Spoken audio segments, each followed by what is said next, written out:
Muy bien. Bienvenidos y bienvenidas al evento titulado La nueva virtualidad en los juicios orales, a cargo de los doctores Alejandro Ocasio y Cristian Pena, organizado por el Colegio de Magistrados y Funcionarios de San Isidro. Auspicia en el evento el Colegio de Magistrados y Funcionarios de la Provincia de Buenos Aires y Fundejus. Para un mejor desarrollo, los micrófonos de las asistentes se encuentran apagados y les sugerimos que se conecten al dispositivo con auriculares. Por otro lado, les hacemos saber que las preguntas serán contestadas al finalizar ambas exposiciones y que para formularlas les pedimos que las canalicen por el sistema de chat. A continuación, hará uso de la palabra la doctora Carolina Carballido, vicepresidenta del Fuero Penal del Colegio de Magistrados y Funcionarios de San Isidro, para abrir el evento. Bueno, muchas gracias, Juan Pablo. Bueno, bienvenidos a todos, gracias por estar esta tarde con nosotros.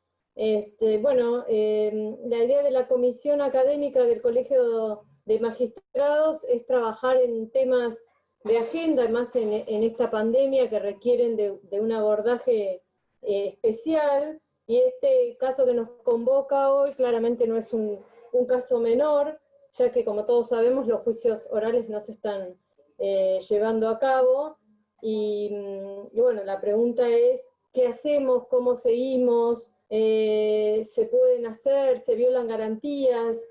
Entonces, la Comisión Académica del Colegio de Magistrados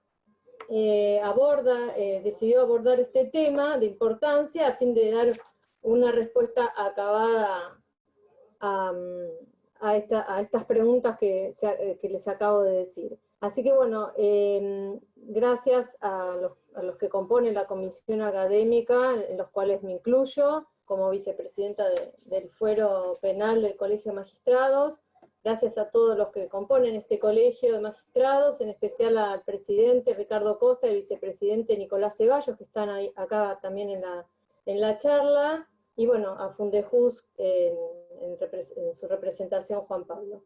Bueno, ¿qué más para dar estas respuestas que dos expertos en la materia, el doctor Alejandro Ocasio y el doctor Cristian Pena? Alejandro Ocasio es juez de la Cámara de Apelaciones y Garantías de Quilmes, es magíster de la Universidad Austral, docente universitario de la Universidad Austral y miembro del cuerpo docente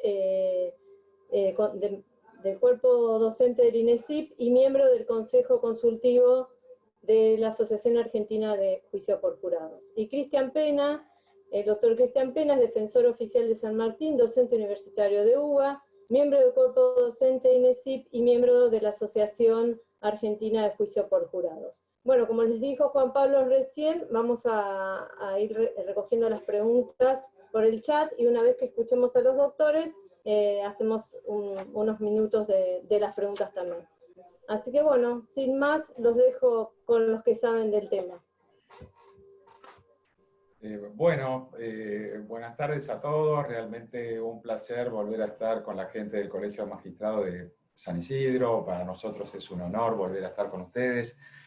Con Cristian hemos ido unas cuantas veces, así que ya nos conocemos, somos caras bastante conocidas, y para ustedes nosotros también. Realmente es un placer estar.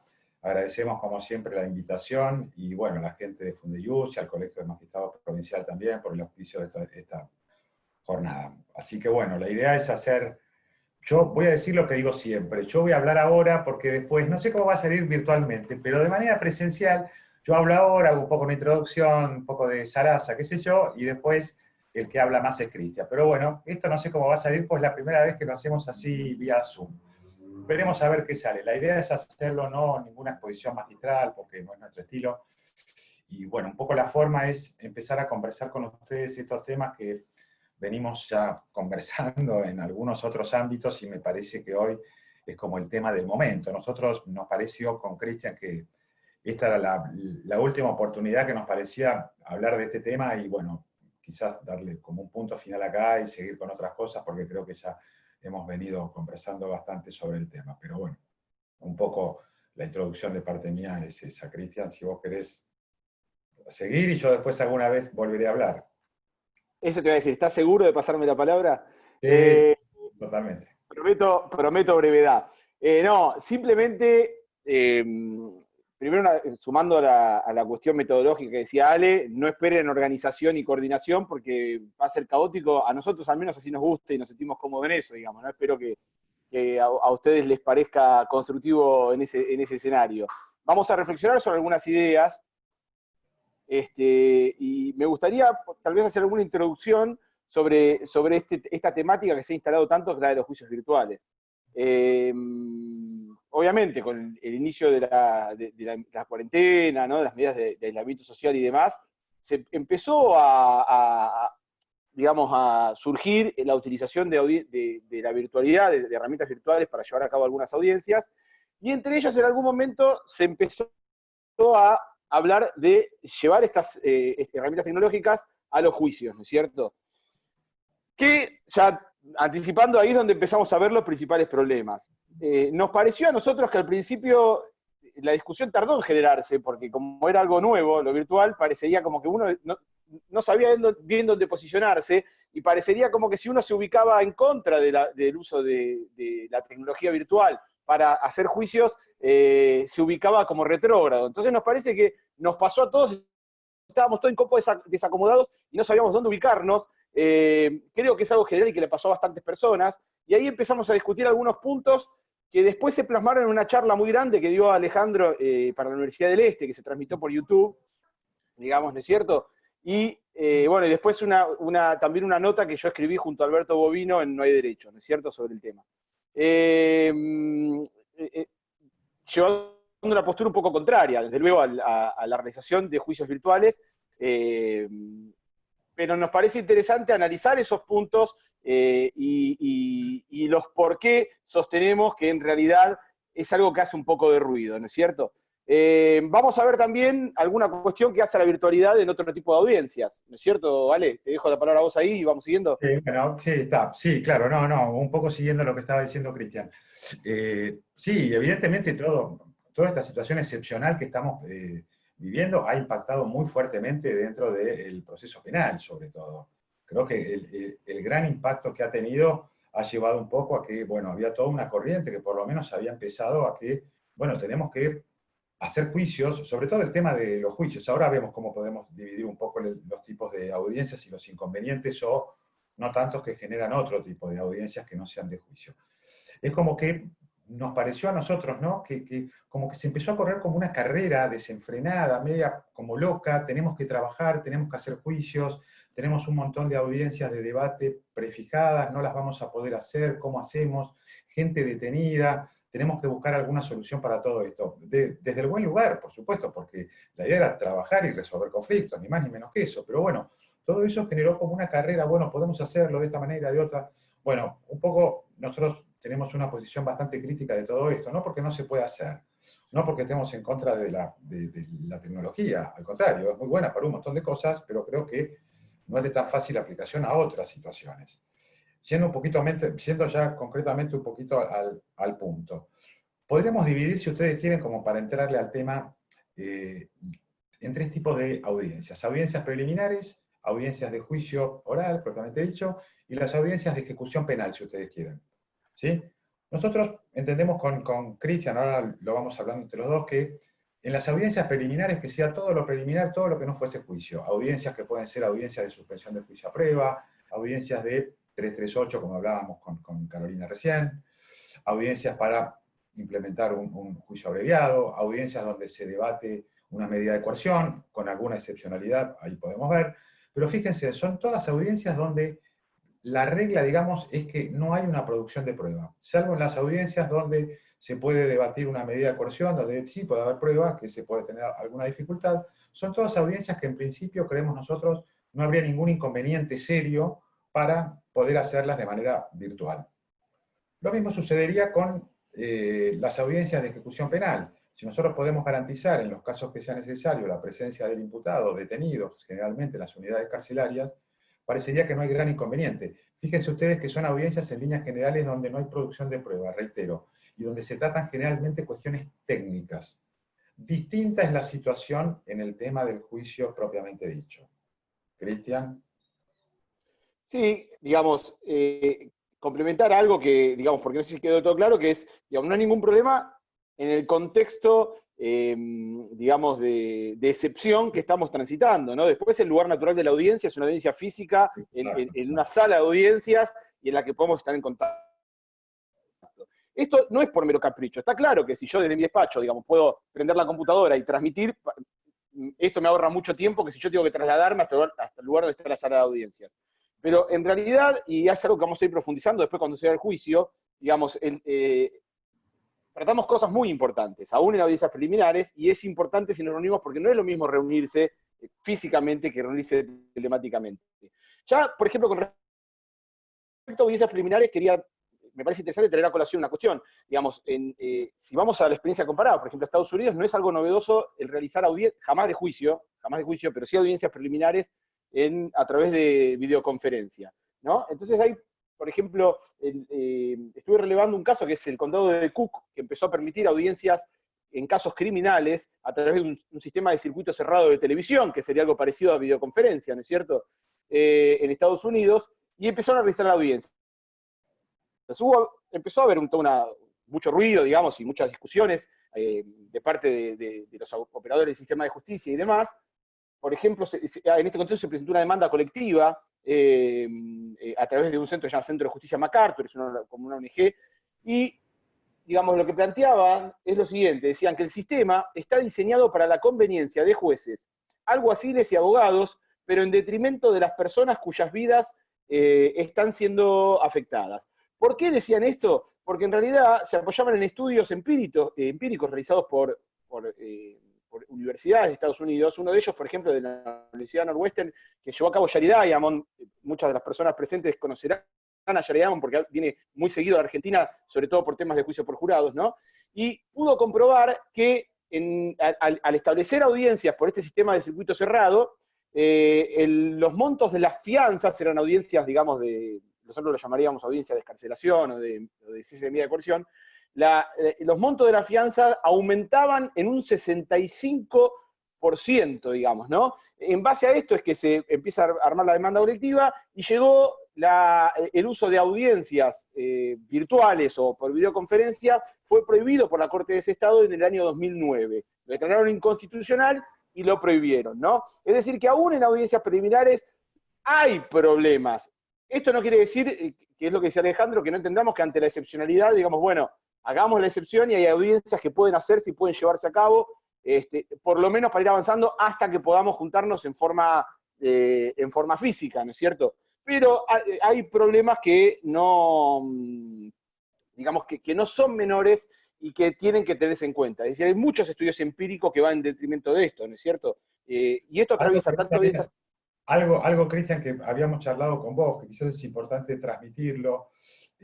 Estadísticamente, audiencias donde se realizan en Estados Unidos para la fijación de audiencias, ¿no? Hablábamos el otro día, en cantidad de casos en casos de inmigrantes en Estados Unidos, estadísticamente está verificado que los casos en donde la presencia de la persona que estaba, bueno, que tenía que concurrir, porque era un caso de un inmigrante, si podía estar con una fianza y podía estar en libertad. Las audiencias que se hacían de manera virtual, sí, fueron muy restrictivas las resoluciones de los jueces para otorgar la fianza con relación a los casos en donde la presencia del imputado era de manera presencial. Creo que era un 22% contra no, sí, aumentaba un 50%, ¿vale? La cantidad de deportaciones aumentaron un 50% también. Es decir, la presencia del imputado en esa audiencia, que fíjense, tampoco es una audiencia de juicio, era muy necesaria para resolver el conflicto que se planteaba, que no era menor, era una persona, si la deportaba, no la deportaba, y hasta si podía perder o no la libertad mientras tanto. Fíjense, seguimos hablando de audiencias preliminares, lo que decía Cristian, y que también hay inconvenientes. De todas maneras, dentro de las audiencias preliminares también están las audiencias, creemos nosotros, no queremos detenernos mucho acá, pero me parece importante sacar la situación, ¿sí? Las audiencias donde está en juego una medida de coerción. En las audiencias donde está en juego la libertad o no de una persona, puede haber situaciones donde es necesario producir alguna prueba. Porque en algunas situaciones sí sería necesario. Y ahí tendríamos que ver la forma para tratar, dentro de la medida de las posibilidades, de que esa prueba se pudiera rendir de manera presencial. Excepcionalmente podría ser que no. Pero fíjense ustedes, siempre incluso dentro de las audiencias preliminares, hay excepciones que hacen a la mayor conveniencia de la presencialidad sobre todo en los casos, insisto, donde hay producción de pruebas. No son cuestiones técnicas, no son cuestiones técnicas, los abogados, las partes y quien tiene que resolver, no hay gran dificultad, eso lo podemos hacer. De hecho, se ha hecho siempre, incluso en los juicios, ahora lo vamos a ver, porque esto no es nuevo. Y sumándome un poco a lo que hablábamos antes, esto de que hace muchísimos años se está trabajando en videoconferencias. Incluso hay convenciones, hay mucho escrito al respecto. Y si bien es más barato y es más rápido a veces, generalmente se hacen recomendaciones en que no se aplique en materia criminal. Es decir, una cosa es en otro fuero, civil, comercial, cuestiones administrativas, donde no hay grandes dificultades. Muy distinto es porque hay otras cuestiones en juego, otras garantías que están en juego en los procesos penales, cosa que lo hace sustancialmente distinto a todo el resto. ¿Sí? Fíjense, yo no sé, Cristian, si vos querés hablar más sobre audiencias preliminares. Sí, digo, por citar algunos ejemplos. Por ejemplo, audiencias de acuerdos, ¿no? Queremos hacer una audiencia a ver si hacemos un juicio abreviado. En realidad, si hacemos una audiencia para un juicio abreviado, en realidad ya se trabajó y se pactó, previamente se acordó alguna calificación, alguna pena, entonces es una audiencia de acuerdo. Bueno, ahí no hay ningún problema, está claro, para, digamos, en la virtualidad. Discutir alguna admisibilidad de prueba, digamos, como decía Ale, ¿no es cierto?, que es una cuestión técnica, en principio tampoco. Uno puede decir, dada la excepción, digamos, por la emergencia sanitaria, bueno, una audiencia de excarcelación o de cese de medida de coerción. Bueno, en principio tampoco, pero cuidado, porque también estos mismos estudios que se registraba mayor dureza, llegaban a reflexionar sobre por qué era esa mayor dureza. Entonces, por ejemplo, decían, me acuerdo, este estudio que recitaba Ale con respecto a las inmigraciones, decían que la persona es menos persona cuando se la ve a través de una pantalla, ¿no es cierto? Y esto es cierto, está claro que la empatía que se genera a través de una pantalla no es la misma posibilidad de empatía que se genera físicamente. Incluso hay estudios que mostraban que, por ejemplo, el audio de una, digamos, a través de cualquier aplicación de videoconferencias, filtra y corta las frecuencias de voz altas y bajas, de un modo que uno no se da cuenta, es decir, uno no está escuchando a la persona, uno está escuchando un aparato que reproduce a esa persona lo más fielmente posible, pero necesariamente hay un recorte de frecuencias, y este recorte de frecuencias impide una conexión empática. Del mismo modo afirmaban que a través de una videoconferencia no es posible mirar a alguien a los ojos, o sea, una conexión visual. Uno no puede mirar a alguien a los ojos. Tiene que ver con lo emocional, fundamentalmente. Yo no puedo transmitir emociones de la misma manera, de manera virtual, a como yo lo hago presencial. Eso es un poco sumándome a lo que estábamos diciendo. Lo emocional, indefectiblemente, es presencial. No es lo mismo, no es lo mismo. De ninguna manera es lo mismo, y los estudios de los que estamos hablando, evidentemente, hacen mucho hincapié en eso, y los resultados tienen que ver concretamente con que yo no puedo transmitir una emoción, más allá de otras dificultades que vamos a ver.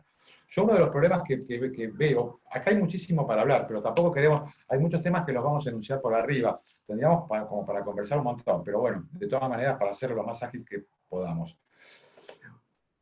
No caer en la tentación. Perdón, Ale, estos problemas que estamos diciendo, que los ponemos para audiencias preliminares, donde haya alguna cuestión controvertida y que sea esencial tal vez esta cuestión digamos, de vivencia personal, por ejemplo, esto de generar una conexión y demás, aplica a la audiencia preliminar, ahora lo estamos enmarcando ahí, y vamos a ver también, esto también, desde luego, y potenciado, aplica al juicio, ¿no es cierto? Mucho más en el juicio. Bueno, pero algo importante me parece, ¿no? Que tenemos que tener muchísimo cuidado cuando abordamos este tipo de cuestiones, de no caer en la tentación de volver a un sistema inquisitivo. Porque esto me parece que estamos en un límite a veces en poder caer en viejas prácticas inquisitivas que me parece que la mayoría de los que estamos acá, por no decir todos, algunos más que otros, y algunos con mayor enjundia que otros, seguramente hemos defendido y venimos defendiendo desde hace tanto tiempo, ¿no? Que tiene que ver con la oralidad, los procedimientos acusatorios, adversariales, litigar de una determinada manera. Me parece que es muy fácil en poder caer en esa vuelta a un sistema inquisitivo, aunque sea sin quererlo, porque ni siquiera es algo que sea deliberadamente buscado por quienes insisten en que me parece que esto puede funcionar, que yo creo que sí puede funcionar, porque tampoco creo que se entienda bien, este es un momento excepcional, es un momento muy particular. en el cual yo creo que tenemos que tratar de salir a flote en esta situación, estar a flote, arriba de la línea de flotación para no hundirnos, pero para poder volver al sistema presencial. Me parece que situaciones excepcionales necesita respuestas excepcionales, pero nada más que para este momento, no para que esto quede. Hablábamos con Cristian y con Alberto Binder también, esto que llamamos tecno-inquisitivo, ¿no? Esto de, ojo que esto no quede, porque hay algunas cosas que sí van a quedar y van a poder ser muy beneficiosas, pero hay otras que no, y creo que tenemos que tener muchísimo, muchísimo cuidado con cómo nos vamos a manejar de acá en adelante cuando todo esto se termine y tengamos que volver. Algunas cuestiones quedarán, algunas prácticas sí me parece que son buenas y pueden ser utilizadas, pero me parece que no podemos perder el norte de esto. Creo que es una tentación muy grande que no quiero dejar de señalar porque creo que es muy importante. Sumándome a esto, Ale, y que vos señalabas el tecno inquisitivo de Binder y demás, ¿no es cierto? Nosotros siempre cuando hablamos de implementación de reformas procesales, de juicio por juros en particular, en general de reformas, digamos, de sistemas acusatorios, siempre tenemos obviamente a Estados Unidos como norte, ¿no es cierto? Digamos, de hecho, ya desde nuestra fundación como país, que miramos hacia allá, desde la sanción de nuestra Constitución, digamos, podemos preguntarnos, digamos, fíjese, antes decíamos de audiencias hechas en un condado puntual que generaron muchos problemas y que declararon inconstitucional y prohibieron para casos penales la realización de videoconferencias. Pero ustedes piensen que con esto que decíamos al principio, que al principio parecería como que estar en contra de lo virtual parecería que ser un retrógrado, ¿no? Como estar, oponerse al cambio y demás. No somos nosotros, No somos, pero por otras cosas, digamos. Moderno, más allá, bueno, un poco, bueno, un poco y un poco, está bien. Un poco y un poco. No tan retrógrados, digamos. Bueno, no, pero fíjense ustedes lo siguiente, digamos, si vamos a hablar de innovación y de tecnología y demás, no hay duda de que Estados Unidos lidera ese espacio, es decir, Silicon Valley, es decir, todas las empresas de tecnología y demás, no les quepa duda de que si lo tecnológico realmente fuera algo muy bueno y hasta mejor que lo físico, por diferentes razones de efectividad, digamos, que si lo virtual fuera mejor, Estados Unidos estaría liderando la implementación de audiencias virtuales, por varias cuestiones. Primero, porque cuando hablamos de eficiencia y pragmatismo, Estados Unidos suele siempre tener ese norte mucho más presente que nosotros. Pero el segundo, porque con las empresas tecnológicas que tienen, ya existiría el YouTube, ¿cómo se llama? YouTube Trial, digamos, distintas derivaciones de distintas aplicaciones para llevar a cabo los procesos, digamos, judiciales a través de diferentes plataformas. No se les hubiese pasado eso, sin embargo no se les ocurre, digamos, no lo consideran seriamente, probablemente después de estos estudios que estamos diciendo, que no arrojaron resultados favorables. A partir de ahí, creo que tiene mucha importancia resaltar esta cuestión que decía Alejandro, y que nos advertía Binder, la preocupación por el tecnoinquisitivismo, ¿no? ¿Y en qué consistiría? Utilizar a la tecnología como reemplazo de la escritura, pero para la subsistencia de prácticas inquisitoriales. Es decir, desplazar a la sala de audiencias, desplazar a las prácticas propias de un sistema acusatorio que, convengamos algo, todavía no tenemos del todo consolidadas. Es decir, en Argentina en general, en la provincia de Buenos Aires en particular, tenemos serios problemas para la materialización y llevar a cabo el sistema acusatorio. Como decimos siempre, todavía pensamos en inquisitivo y traducimos al acusatorio, y en la traducción hacemos macana todo el tiempo. Nos cuesta muchísimo pensar en acusatorio. Bueno, en ese entorno, dar rienda suelta a la utilización de audiencias virtuales da lugar a, es decir, si no puedo escribir desde mi despacho para presentarlo por escrito y se resuelva por escrito, bueno, prendo la camarita y transmito de mi despacho, pero de un modo en que la dialéctica que se da en una audiencia no va a ser del todo buena. Es decir, esta dialéctica entre las partes que se esencial en un sistema acusatorio no se va a dar del todo, ¿no es cierto? Es decir, la formalidad una vez ganando terrenos y desplazando al litigio como motor para el avance del proceso penal. Entonces, déjame meter una notita al pie que tiene que ver con lo que estás diciendo. Por esta vez te dejo. Por esta vez, gracias. Gracias, compañero. No, esto que estaba diciendo Cristian, que me parece tan importante, esto de el papel, lo inquisitivo, fíjense ustedes, ¿no? Que desde algún lugar estamos todos muy contentos, o por lo menos bastante, porque la Corte en la provincia de Buenos Aires ha implementado el expediente digital, ¿no? Está bien, tratamos de sacar el papel, pero claro, pero siempre estamos, fíjense que siempre estamos pensando el proceso penal en base a un expediente, ya sea en formato papel o en formato digital, pero todo gira alrededor de un expediente, cosa que es totalmente contradictorio con un procedimiento adversarial acusatorio, por lo menos, a ver, esto es importante. Procedimientos acusatorios hay muchos. No hay un solo procedimiento acusatorio, ¿sí? No hay una sola forma de decir el acusatorio es esto y lo demás no lo es. Pero yo creo que estamos casi todos convencidos, o por lo menos Cristian y yo seguro, y me lo cargo acá y me lo llevo conmigo, sé lo que piensa, por eso me animo a decirlo, que cambiar el papel por el expediente digital, estamos en lo mismo un poco más moderno. Con las dificultades que esto tiene, ¿no? Porque no nos olvidemos, todos los que estamos trabajando con estos expedientes digitales, estamos confiando en gente que está cargando información que a veces no está, con todos los inconvenientes que esto genera. Hemos traspolado un expediente de un lugar a otro, pero siempre todo en función de un expediente. Si no está en el expediente, no existe. Y nosotros lo que estamos proponiendo, y lo que todos trabajamos, es en el litigio en audiencias, oralidad. Y esto no significa, notita al pie chiquitita, que no haya nada registrado. Sí, por supuesto que hay cosas registradas, pero lo que no hay es un expediente como todavía seguimos insistiendo que debe existir. En papel o digitalmente, con todos los problemas que esto tiene. Me decía Cristian, todo lo que está tardando él en poder llegar a la casación con un recurso de queja, de casación, de lo que quiera, tarda muchísimo más que antes. Va a terminar la pandemia y todavía no pudo llegar porque le están pidiendo, bueno, los problemas que tenemos todos los conocemos, no los voy a traer ahora, podríamos pasarnos tardes y tardes hablando, y cada uno de los 100 y pico que estamos acá tenemos experiencias malas, buenas, pésimas y peores de todo lo que significa esto. Pero fíjense, todo esto tiene que ver un poco con lo que hablábamos antes y no tratar de no caer en la tentación de volver al tecno inquisitivo o como quieran llamarlo, pero tiene que ver con procedimientos inquisitivos. Si te parece, Cristian, ya arrancamos con el tema del juicio. Entremos al juicio. Hay mucho para hablar. Si querés, dale, arrancá un poquito con lo del juicio. Si bueno, a ver, hicimos esta pequeña salvedad que sería general, porque también muchas de estas cosas, como dijimos, aplican al juicio, pero nos pareció importante poner en diferente lugar a las audiencias preliminares y al juicio, porque aún en aquellas audiencias preliminares en las que podemos sostener que la virtual no es lo más conveniente, la afectación tiene una gravedad totalmente diferente a la del juicio. Es decir, dejemos de lado las audiencias en las que habría ningún problema, como dijimos, porque es de acuerdo, son una discusión técnica y demás. Vayamos a las audiencias tal vez de cese de medida de coerción, alguna audiencia en la cual sí, lo personal puede tener alguna importancia.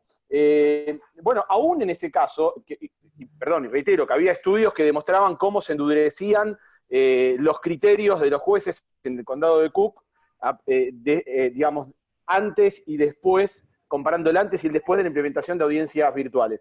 Pero dejemos eso de lado. Bueno, ahora estamos en emergencia y dentro de esta emergencia, si no podemos juntarnos, no queda otra más que hacerlo virtual y está perfecto. Ahora, la situación es diferente en el juicio. ¿Y por qué decimos que es diferente en el juicio? Porque el juicio no es una audiencia más. El juicio no es una etapa más. La concepción inquisitiva nos lleva también a creer que, digamos, el proceso es algo largo. Esto es una concepción muy del civil law, ¿no? Del derecho continental europeo, que el proceso es un golem que nunca se sabe bien cuándo empieza y cuándo termina. Es decir, comenzó y empieza una secuencia de actos burocráticos que van avanzando y van avanzando. No es así, no es así, no es así. Bueno, que lo es. Tal vez no debería serlo. Bueno, sí, todo puede ser, ¿por qué no? Exacto, entonces es una secuencia de actos burocráticos que van avanzando, que empiezan en algún momento, qué sé yo, con la noticia crimen y vaya a saber cuándo, y terminan cuando la Corte Federal rechaza por el 280 y a todo esto pasaron 10 o 15 años, ¿no? Con suerte. Digamos. Y en el medio, ¿qué pasó? El juicio, porque tenemos un sistema acusatorio. Y te dice, bueno, ¿y qué fue ese juicio? Nada, fue simplemente que nos juntamos para poder para poderle ponerle el moño a la etapa más importante para la fiscalía, que es la investigación, porque la verdad, todos quienes son fiscales dicen, si la fiscalía ya investigó, ¿para qué vamos a hacer el juicio? Si la fiscalía ya sabe lo que pasó. Si la fiscalía lo lleva a juicio, es porque ya sabe lo que pasó. ¿Para qué necesitamos ese juicio? Y bueno, porque es una formalidad, es un esnovismo que las nuevas leyes nos pusieron y hay que hacerlo. Perfecto. Vamos al juicio y las defensas muchas veces dicen, bueno, yo voy al juicio para dejar todos los agravios que pueda, así tengo elementos para trabajar en el recurso. Es decir, uno apunta al IPP, el otro apunta al recurso, el juicio no es más que la formalidad necesaria como para poder dar el paso de un ámbito al otro, ¿no? Bueno, esto está mal, esto viene una concepción muy deformada que tenemos y que tiene que ver con nuestra tradición inquisitorial, porque contrariamente a esto, el juicio es la etapa central del proceso. La IPP no es nada más que la preparación de la fiscalía para el juicio. Fíjese un gran problema que tenemos nosotros.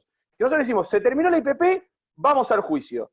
Y empieza a entrar el concepto de investigación de la defensa, pero algo que no terminamos de entender, y uno escuchando en la práctica, pero también a veces escuchando charlas académicas y demás, se da cuenta que esto no termina de entenderse, es que, por ejemplo, la investigación de la defensa empieza cuando termina la de la fiscalía, porque la defensa es una reacción a la acusación. Entonces no es paralela necesariamente, puede haber actos paralelos, digamos, pero la defensa no puede desarrollar una investigación propia hasta que no se cerró la de la fiscalía, y esto no lo entendemos del todo. Esto nos trae muchísimo problema. Lo importante es que haya un espacio y un tiempo para que los actores en disputa puedan prepararse. La fiscalía evaluar si tiene un caso para juicio, o sea, merita ir a juicio, y juntar las pruebas para poder ir y presentarse al juicio.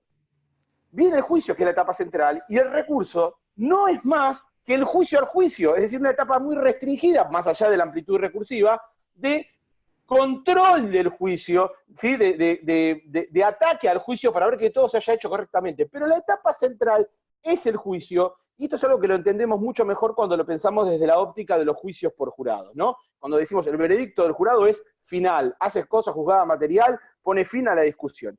Y este concepto es sano porque nos da una justicia con mayor celeridad, le da plazos más concretos a la justicia, y genera que necesariamente tengamos que ir preparados a discutir en esta etapa central que es la del juicio. Ahí es donde todos llegan preparados, ahí es donde todos llegaron habiendo tenido, cuando la Convención Americana habla del tiempo y los medios adecuados para la preparación de la defensa, bueno, es para ese momento. En ese momento va a confluir, habiendo contado con esos tiempos y esos medios, ahí se va a producir el contradictorio, porque las dos partes en pugna están totalmente preparadas, y ambas van a producir prueba preparada, y están preparadas para controlar la prueba de la contraparte.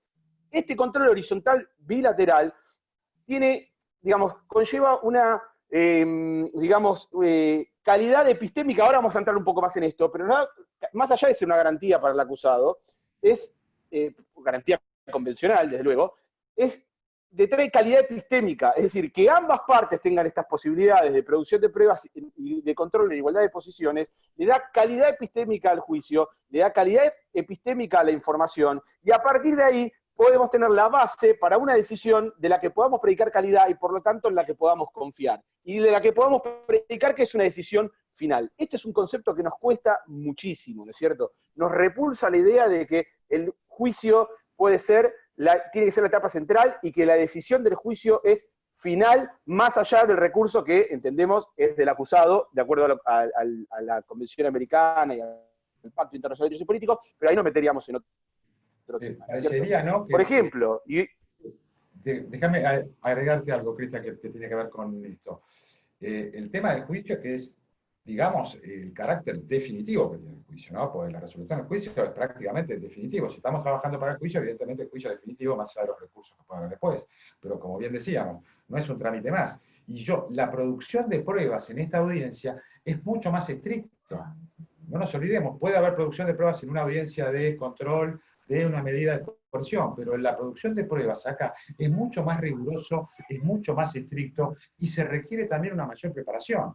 A lo que también es importante, la inmediación, la inmediatez que tiene que tener el juez, la inmediatez, ahora vamos a ver, aunque sea 2 o 3 notas relevantes que tienen que ver con la inmediatez y la contradicción, que algo ya venimos adelantando, ya viene diciendo Cristian esto, que tiene que ver con esa relación directa que tiene el juez con la prueba, y no es nada más ver, pues no es nada más, yo puedo ver a los testigos, lo puedo ver por una pantalla, no, tiene que ver con otras cuestiones que vamos a ver después. Ese contacto para poder garantizar los principios básicos del juicio oral, que tienen que ver, ya lo saben ustedes, no lo vamos a repetir, los enunciamos, la oralidad, ¿sí? Como instrumento al servicio de la inmediación, la confrontación, la continuidad, la contigüidad, la concentración de pruebas, tiene que ver un poco con eso. Yo quisiera, porque podríamos hablar mucho más del juicio, pero vayamos a algunas cuestiones que me parece que son importantes. Yo creo que es muy relevante hablar en lo que tiene que ver la importancia del espacio físico donde se administra justicia, que tiene que ver con esto de un sistema de símbolos sociales, ¿no? Porque en el fondo no tiene ni más ni menos que ver con esto. Esto de, Binder lo llama una cuestión de espacio-símbolo, ¿no? Tiene que ver con una cierta solemnidad. En algunos de los cursos que dimos hablamos de que no se puede hacer un juicio en una pizzería, así como un absurdo que quedó, y algunos se lo tomó un poco en broma, y otros no tanto, porque yo creo que no es nada en broma. Me parece que el ámbito ritual donde se hace el juicio es muy, muy importante.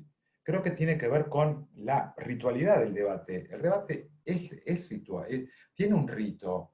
No, hay formas que se siguen, y esto tiene que ver con cierta solemnidad, y no una falsa solemnidad, si soy más informal, no pasa por una cuestión de No se informalidad. trata de decir vuestra excelentísima señoría, eso sí que no importa, digamos. Claro, tiene que ver con otra cosa, ¿no? Y además hacia la transparencia y el compromiso de los que participan en el juicio, ¿no? Esto es muy importante. Es un ambiente, si ustedes quieren, es un ambiente neutral, donde los testigos van a declarar, y pensémoslo, no es lo mismo ritualmente, lo simbólico, esto que tiene que ver con, hablábamos, ¿no? Esto como encuentro social, como ritual social, tiene un ámbito muy solemne, que es muy importante, y no podemos perderlo. Piensen ustedes en los países anglosajones, cómo van vestidos los jueces, la solemnidad que tienen las audiencias, lo que hemos tenido la oportunidad, la suerte de poder estar viendo, es muy solemne el asunto, no es tan informal como nosotros pensamos que puede ser. Y esto es muy importante porque hace también a la transparencia y a cómo se manejan las partes y quienes participan en el juicio, ¿no? Testigos, peritos, todo esto Pero, no es menor. Sí. Ale, no, una cosita de solemnidad, y algo que llama la atención, si uno se fija atentamente, quienes han ido a juicios, por ejemplo, en Estados Unidos lo habrán advertido, es que hay una gran solemnidad dentro de una gran desformalización. Esto que parece contradictorio y nosotros no logramos entender, tendría que uno verlo para poder apreciarlo. Es decir, hay solemnidad para lo que sí es importante y hay desformalización para lo que no lo es. Nosotros creo que tenemos una gran capacidad de hacer lo mismo, pero al revés. O sea, lo importante lo desolemnizamos, ¿no? Y las cuestiones que esta vez sí son importantes, lo importante y las cuestiones que son vanas, entonces, bueno, nosotros hacemos mucho hincapié en vuestra excelentísima señoría y todo este tipo de cuestiones. Ahí esto parecería como que es, ¿no? Es decir, todo el ritualismo sin sentido, y hay otros rituales importantes a los que los desatendemos. Me acuerdo una vez, estábamos mirando, Carolina, vos estabas también, Ale estaba también, pero vos estabas también en San Francisco, estábamos en una audiencia, con todas las solemnidades que podemos hablar, una audiencia preliminar, una audiencia preliminar a un juicio por jurados, digamos, ¿no? Y a un juicio, dirían ellos. Ellos no dirían a un juicio por jurados, porque para ellos un juicio es por jurado, digamos. Una audiencia preliminar a un juicio, y en el medio de la audiencia, mientras se discutían algunas cosas importantes, un abogado entra caminando, pasa la barandilla, digamos, que separaba al público, camina hacia donde estaba la secretaria del tribunal, habla en voz baja alguna cosa, la secretaria detiene el ok, lo hace sentar, y era que el abogado quería reprogramar una audiencia, y pasó y lo hizo, y nadie dijo, lo empezó a retar y a gritarle porque se había atravesado en el medio, ni nada, porque lo hizo con todo respeto, y se fue a sentar, y después la secretaria le dijo al juez, cuando terminó la audiencia, señor juez, está el abogado tanto que quiere hablar tal cuestión, si podemos destinarle un minuto para hablarlo, y lo hicieron. Todo en un marco de mucho respeto y solemnidad. De hecho, nosotros, como contingente de invitados, pasábamos por el medio de la sala de audiencias, ¿no? Estaba el jurado, estaba todo, y nosotros pasábamos caminando, nos pedían silencio, nos prohibían comer, usar celulares, pero pasábamos caminando y no había nada. Entonces nosotros creo que tal vez es al revés. Nosotros tenemos un escándalo terrible en el que tal vez no permitimos que alguien pase caminando, pero dentro del juicio estamos el fiscal o la fiscal y el defensor o defensora a los gritos, el juez o la jueza poniendo orden a los gritos también, todo un desorden terrible, digamos, ¿no? Y, bueno, por eso digo, esto es un ejemplo de cómo usamos la formalidad o el ritual al revés. Binder, digamos, sí. No, Sí. algo nada más que tiene que ver con eso. Piensen ustedes, no es lo mismo el testigo declarando en una sala de audiencias, con todas las partes constituidas, con el público escuchando si es que lo hay, ¿sí? Con 3 jueces técnicos o eventualmente 12 jurados y los suplentes escuchando lo que está diciendo. No es el mismo compromiso que tiene la persona, más allá de otros inconvenientes que tiene esto, con la litigación, que ya lo vamos a ver, aunque sea por arriba, que si el mismo testigo está declarando en su casa, en pijama, o como ustedes quieran, supongamos que es un poco más solemne, se puso una remera, se puso una camisa, pero está en su casa. Camisa y calzoncillos. Pongamos, sí, hay un video que está circulando donde hay alguien que está en calzoncillos y está con camisa y es un abogado, está circulando por todos lados. Perdón, y la jueza le dice, abogado, ¿usted está en calzoncillos? No, usted está sin pantalones. Pantalones al lado, es maravilloso, es encantador, la verdad me encantó. Pero fíjense ustedes, no es lo mismo estar declarando el testigo en un lugar que en otro, con todo lo que esto implica. Insisto, esto tiene que ver con una cuestión de símbolos, de ritualidad, de solemnidad, pero no una, como bien decíamos recién, no quiero andar con esto. Yo iría directamente... Perdón, Ale, no, quería decir que Binder, de hecho, cuando habla del juicio como ritual de pacificación y demás, habla de que el juicio y el ritual del juicio conlleva mensajes muy importantes. Entonces conlleva un mensaje para la comunidad, Exacto. conlleva un mensaje para la persona acusada, conlleva un mensaje para los actores del juicio, es decir, para el juez o la jueza, para él o los, digamos, litigantes, ¿no es cierto? Digamos, todos tienen un mensaje que se juicio que no es lo mismo hacerlo de la casa. También para los testigos, como decíamos, no es lo mismo, no es lo mismo, uno puede decir, bueno, no, pero es simpático el Zoom, porque el testigo declara más tranquilo porque está en la casa. Y yo no sé si eso es simpático o es perjudicial, digamos, porque en realidad la presión que siente el testigo, esto no quiere decir que hay que faltarle el respeto al testigo, que hay que tratarlo mal, está claro que tiene que estar lo más cómodo posible, pero ahí presencialmente. Y el estar presente en el tribunal, el tener al juez o la jueza de frente, el tener a quien le pregunta de frente, el poder hacer conexión visual, ciertamente genera un mensaje hacia el testigo de que esto no es pavada, esto es algo serio y no podemos hacer cualquier cosa con esto, ¿no es cierto? Hablando, digo, para ir cerrando el ritual, porque tiene muchas facetas del ritual, incluso de la disposición de la sala de audiencia. Tiene un impacto político, sociológico, psicológico, a todo nivel. Perdón, Ale, sí. Algo concreto, digamos, el juicio, un juicio criminal, ¿es algo importante? Asientan o nieguen con la cabeza, porque a algunos les estoy viendo por la cámara. ¿Qué opinan? ¿Es algo importante un juicio? Bien, las cuestiones importantes de nuestra vida, ¿las tratamos por Zoom o nos juntamos? ¿No? Si uno tiene algo muy importante y dice, me caso, bueno, me voy a casar, y le digo a Alejandro, bueno, yo ya estoy casado, digamos, pero le digo a Alejandro, venite, y me dice, bueno, dale, y me llama al último momento y me dice, no, mirá, ¿sabes qué? Yo no voy, pero prende el celular y que estoy por Zoom. ¿Es lo mismo para ustedes? ¿No es cierto? Digamos, socialmente, a lo que es importante, le damos importancia reuniéndonos. Es así. Pérez Galimberti me decía, cuando hablábamos todo esto, me decía esto, dice, negar la importancia de la solemnidad, de los rituales del juicio, es negar, digamos, la importancia del juicio mismo, porque esos rituales están en los ritos religiosos, en los actos sociales que llevamos a cabo y que ameritan que nos reunamos. Estamos todos fastidiados y rogando, por favor, que se termine la pandemia, que se termine la cuarentena, para poder volver a juntarnos y vernos las caras. Nos la pasamos haciendo Zoom sociales y tomando una cerveza a través de Zoom y decimos, no es lo mismo, juntémonos. Bueno, todo eso, estamos todos de acuerdo en eso, pero cuando es el juicio parecería como diciendo, no, pero esto no es tan importante, es un mero ritualismo, somos cancheros, somos modernos, hagámoslo por Zoom, ¿no es cierto? Y en el medio despreciamos la importancia del ritual. Digo, no es algo menor, como decía Binder, el juicio como ritual de pacificación, creo que es algo que hay que tener en cuenta y podríamos ahondar, ir mucho más profundo con respecto a la importancia del ritual y de los símbolos del juicio, como por ejemplo decía Alejandro, el juez de Estados Unidos que se pone la toga, al ponerse la toga le transmite un mensaje a la comunidad, a los litigantes y a él mismo. Si yo voy a un juicio en el que Alejandro es el juez y yo soy litigante, y Alejandro tiene la toga, cuando él tiene la toga no es Alejandro mi amigo, es el juez Casio. Y para él también es el mensaje, ¿no es cierto? Él es el juez Casio, nosotros no tenemos toga, digamos. Bueno, pará, yo tengo una foto de Alejandro con toga igual, pero con toga, no con un toga, digamos. Bueno, escuchame, toga. No, bueno, vamos rápido porque me parece que se nos está haciendo tiempo, tenemos mucho para hablar, por lo menos enunciar.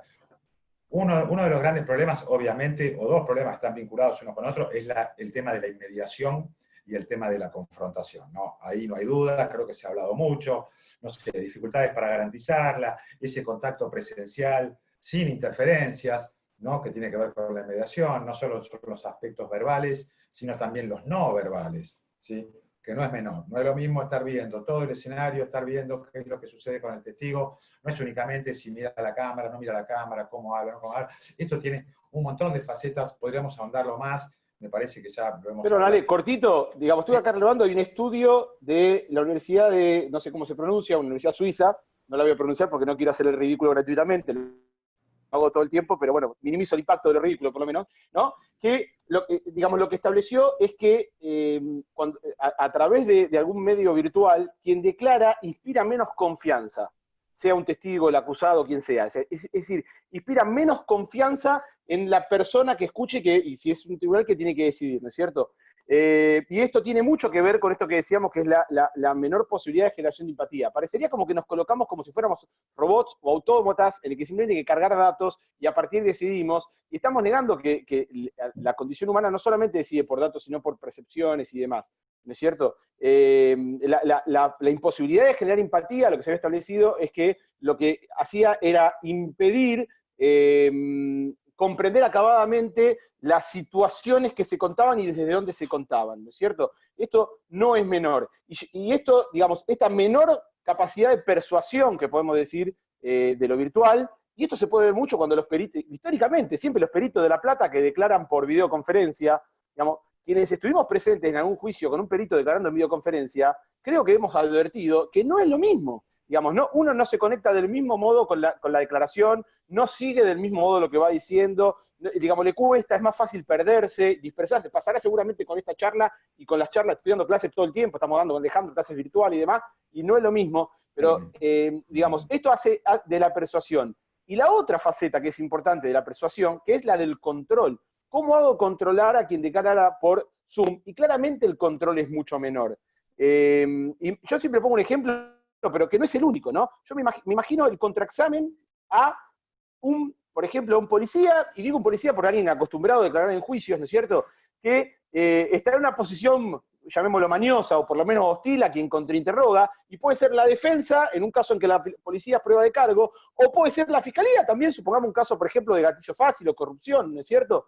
Imagínense ese contraexamen a un policía a través virtual, un policía que está acostumbrado en una audiencia presencial a irse más o menos por donde quiere, y hay que hacer un esfuerzo de litigación importante y dominar destrezas de litigación importantes para poder llevarlo al punto al que se quiere llegar. Imagínense en lo virtual. Me acuerdo un caso, bueno, en San Martín, en un juicio por jurados, que había un perito, que es alguien también acostumbrado a declarar en juicios, y que la defensa le hizo una pregunta en un contraexamen bastante importante, y bueno, convenientemente, tal vez fue casual, no lo sé, hubo problemas de conexión, se fueron, vinieron, tardaron 10, 15, 20 minutos en solucionarlo, volvió con la respuesta perfecta a la pregunta que se le había hecho, ¿no es cierto? Y hasta cuando contestaba se notaba que había un abogado de Estados Unidos, de hecho, Peter Firth, también conocido de algunas de las personas presentes, que me contaba esto, porque yo me había ido, él me lo contaba, después hablé con el litigante, y me contaba que también cuando el perito hablaba parecía como que estaba leyendo, como cuando leen las publicidades de los conductores de televisión, ¿no? Parecía que estaba leyendo algo que le ponían del otro lado. Digamos, está claro que la situación de confrontación no es la misma porque hay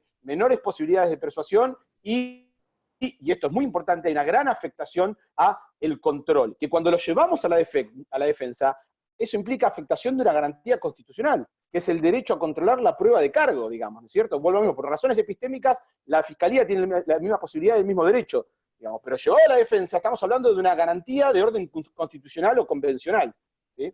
Y esto que estábamos hablando, ¿no? Para ir cerrando un poco estos dos temas que están vinculados, pero bueno, el tema de lo imprescindible que resulta la inmediación para la valoración.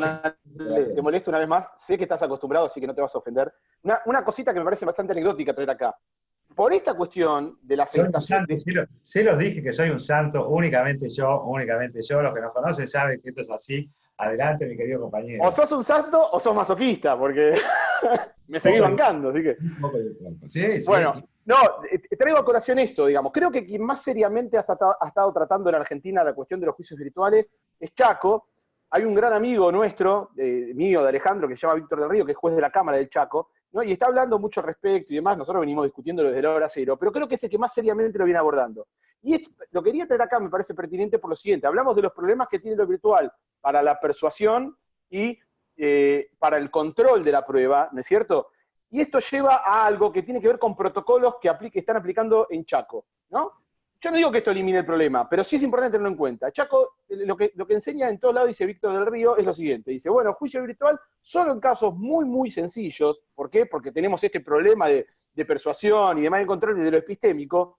Y siempre y cuando haya conformidad con hacerlo de esa manera de las partes, principalmente de la defensa, porque está en juego una garantía constitucional que es, indudablemente hay una merma al derecho de controlar la prueba de cargo. Indudable, esa merma podrá ser tolerable en un caso y no en otro. Pero ¿quién puede decir si es tolerable esa merma? Solo la defensa, digamos. No puede haber otra persona que en lugar de la defensa diga, no, mire, la afectación que usted tiene es tolerable. Solo la defensa puede hacerlo, y es por eso que ponían estos dos requisitos. Solo casos muy sencillos, y siempre y cuando exista conformidad de las partes. Yo creo que no solamente la defensa podría oponerse. Creo que la Fiscalía tiene motivos de sobra también en algún caso para oponerse por razones de persuasión y demás. No importa, pero sí lo llevo al plano de garantía convencional y por lo tanto es imposible imponerle, bueno, posible es en realidad, es constitucionalmente incorrecto imponerle el juicio virtual a la defensa. Sobre todo considerando que no es el juicio legalmente establecido, ¿no es cierto? Es decir, le estamos diciendo, te vamos a hacer un juicio que no es el legalmente establecido y te obligo a que toleres la merma de capacidad de control y por lo tanto la afectación de garantías constitucionales. Y esto ciertamente es muy problemático. Y digo que es que más seriamente lo viene trabajando Chaco porque creo que por lo menos se están haciendo cargo de estas cosas y en lo que uno va escuchando así en distintos lados cuando se discute, no siempre quien habla a favor del juicio virtual se hace cargo de esta cuestión, ¿no es cierto? Perdón, Ale, ahora sí. No, ya me olvidé de lo que estaba hablando, no sé, ya ahora todo, ya, no sé, paso a otro tema. No, tenía que ver con pensé, esto, ¿no? Pensé que me ibas a decir que siga yo. No, esto que hablaba yo rápido, ¿no? Esto de imprescindible lo presencial, porque hace a la credibilidad, quien tiene que decidir, me parece, hay estudios, he dicho, más allá que yo he escuchado algunos otros profesores que también han dicho que hay estudios para un lado, pero también hay estudios para el otro, en cuanto a estudios que se han hecho en cuanto a que 12 personas o más personas se les pasa un video donde ven un accidente de tránsito, luego de manera presencial o de manera virtual transmiten eso a potenciales jurados, hay algunos estudios hechos, y por supuesto, la persuasión, lo que decía Cristian, la persuasión que tienen, la manera, el testigo que presencialmente declara lo que vio, es sustancialmente superior al que lo hace de manera virtual. Aunque el de manera virtual puede haber sido mucho más preciso en algunas cuestiones, ¿eh? No estoy diciendo que no, pero en cuanto a persuasión, es mucho más persuasivo la persona que está sentada frente a quien tiene que decidir, que cuando se hace a través de medios televisivos, y no nos olvidemos, ningún medio televisivo puede suplantar lo presencial. Es más, los medios televisivos, hasta yo de alguna manera podría acomodarlos en tal o cual sentido. Piensen ustedes, un buen operador de cámaras, un buen director de cámaras, tranquilamente puede tergiversar algunas cosas que tienen que ver con la realidad, ¿no? Especialistas sí podrían hacerlo, por ejemplo, manera de enfocar, planos, fondos, los ámbitos, el zoom, el sonido. Yo puedo de alguna manera enfatizar ciertas cuestiones y otras cuestiones no. Nunca es lo mismo hacerlo de manera virtual que de manera presencial. Más allá que se puede hacer, sí se puede hacer, claro que se puede hacer, pero el impacto que tiene no es menor. Cristian habló de la confrontación. Bueno, la confrontación, me parece que él ya habló bastante, digo, para no olvidarnos porque no hay mucho tiempo. Importante, a mi modo de ver, más allá de que convencionalmente está, la sexta enmienda de la Constitución de los Estados Unidos, ¿no? Un requisito esencial y fundamental para un juicio justo, ni más ni menos. Y se vería violentado absolutamente con la confrontación virtual. ¿Por qué? Porque esto dificulta totalmente el pleno y completo desenvolvimiento de esta posibilidad. ¿Sí? Se pierde, como se pierde el control del testigo. Se pierde definitivamente, más allá de todo el barullo que se genera, porque si ya de por sí, piensen ustedes, en un juicio presencial se produce un poco de barullo y un poco de lío porque las partes hablan una encima del otro, pensemos si realmente, todavía no sabemos hacerlo bien, pero las pocas veces que lo hemos intentado, cada vez que hay una objeción es un lío. Es un lío. Imagínense ustedes si hay una objeción de manera virtual. Estaría gritando todas las personas prácticamente que están en pantalla o que tuvieran el sonido. Y si no lo tienen, se lo van a conectar para gritar también, porque algo pasaría. Fíjense, esto hace a la agilidad, a una cuestión que no puede ser así. Muy distinto si es de manera presencial, donde todo eso obviamente se puede corregir. Por supuesto que puede haber superposición de gente que habla uno encima de otro, pero creo que es mucho más fácil corregirlo cuando se está de manera presencial. Perdón, Ale. Sí. No, digo, algo importante para enfatizar esto. Fíjense ustedes lo siguiente, ¿cuál es la solución que el litigio adversarial propone cuando hay un testigo que se puede morir o que va a desaparecer o que si se va a ir del país? Es lo que se llama el anticipo jurisdiccional. ¿Quién lo tiene Estados Unidos? Lo tenemos nosotros también, no lo usamos, pero lo tenemos, y cuando lo usamos mal. ¿Y por qué lo usamos mal? Porque ¿en qué consiste el anticipo? En llevar a un momento anterior al juicio, porque esta persona probablemente no llega al juicio, las mismas condiciones del litigio del juicio. ¿Y qué implica eso? Que existan las mismas posibilidades, básicamente lo que implica, las mismas posibilidades de control de la contraparte de quien trae a ese testigo. ¿Y qué implica? ¿Y qué quiere decir que existan las mismas posibilidades de control que en el juicio? Implica dos requisitos que están establecidos por la Corte Suprema de Estados Unidos, por ejemplo, son precedentes, son reglas de evidencia, digamos, nosotros que estamos empezando a hablar de eso y a tratar de construir nuestra regla de evidencia, son, número uno, que estos son las excepciones para lo que nosotros mal llamamos incomparación por lectura y ellos lo llaman hearsay, ¿no? Pero no entremos en eso, pero ¿cuáles son esos requisitos? Número uno, que quien tiene que controlar en el momento anterior de la declaración haya tenido motivos para suponer que en ese acto tenía que ir a controlar y no meramente a escuchar. ¿no? Ya ahí tenemos una diferencia con una declaración común en fiscalía, digamos. Número 2, que no solamente haya ido, es decir, yo tengo que prepararme para ejercer el control, porque ese es el acto en que voy a controlar y no otro. Ese sería el primer mensaje, el primer requisito. Y el segundo es que tenga posibilidades de confrontar reales, no solo por la preparación, que según el requisito 1 ya traje, sino por las condiciones rituales. ¿Y cuáles son esas condiciones rituales?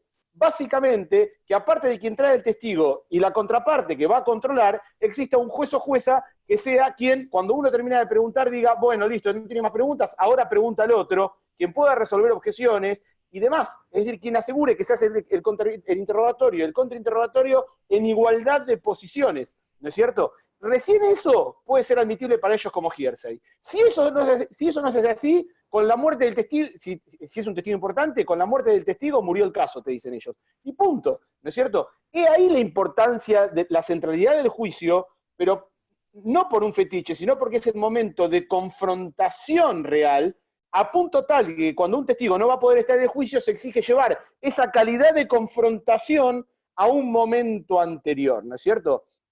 Con lo que no estábamos familiarizados nosotros. Pero sí es importante rodearlo de eso. Entonces, digamos, esa es la importancia de la centralidad de juicio. Ahora, como decía Alejandro, con los planos, con las tomas, aún sin intención, ¿no?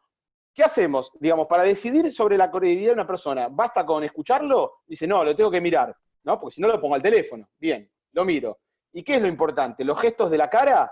Y sí, es importante. Entonces tiramos un primer plano para que puedan verse, ¿no? Sí. Pero los gestos que haga con el resto del cuerpo, ¿no puede ser importante? Si le tiembla una mano, si, qué sé yo. Y sí, bueno, entonces abrimos el plano. Pero si abrimos el plano, entonces ya no tenemos no captamos bien los gestos de la cara, digamos, ¿no? Entonces empezamos con todos estos problemas que necesariamente van a influir, que son adicionales a la cuestión de la inmediación, pero que van a influir en la percepción y por lo tanto en la formación de convicción en relación a la credibilidad y a la confiabilidad de ese testigo, ¿no? Básicamente también esto que decíamos, ¿no? El no poder hacer conexión visual. Esto es algo que no es menor. Perdón, Ale. No. Bueno, temas con la publicidad también, podríamos andar en esto, lo dejo como tema porque ya estamos casi las 6 y me parece que sería bueno dejar para algunas preguntas. El tema de la publicidad, excepcionalmente, como bien dijo Cristian, bueno, siempre se han tomado declaraciones de alguna manera por videoconferencia en situaciones excepcionales, el testigo que está enfermo y no puede venir, el que vive en otro lugar y no se puede trasladar al tribunal, pero son, fíjense, excepcionales, y con una característica: todos los demás operadores están juntos. Es decir, la persona está declarando en otro lado, garantizando que lo haga de manera libre, voluntaria, sin coacción, etcétera, etcétera, etcétera. De alguna manera tenemos que tener ese control, porque tampoco podemos permitir que esté declarando un testigo y no sabemos si al lado, sobre todo en los casos que tenemos nosotros en el conurbano profundo, donde nos manejamos, con todos los inconvenientes que eso generaría. Eso pasa en Quilmes. En Quilmes, bueno, Quilmes sí, Quilmes arrasa con todo lo que ustedes quieran. Pero piensen ustedes, ¿no? La mayoría de los casos que tenemos nosotros, o muchos de los casos, son en lugares muy vulnerables, muy vulnerables.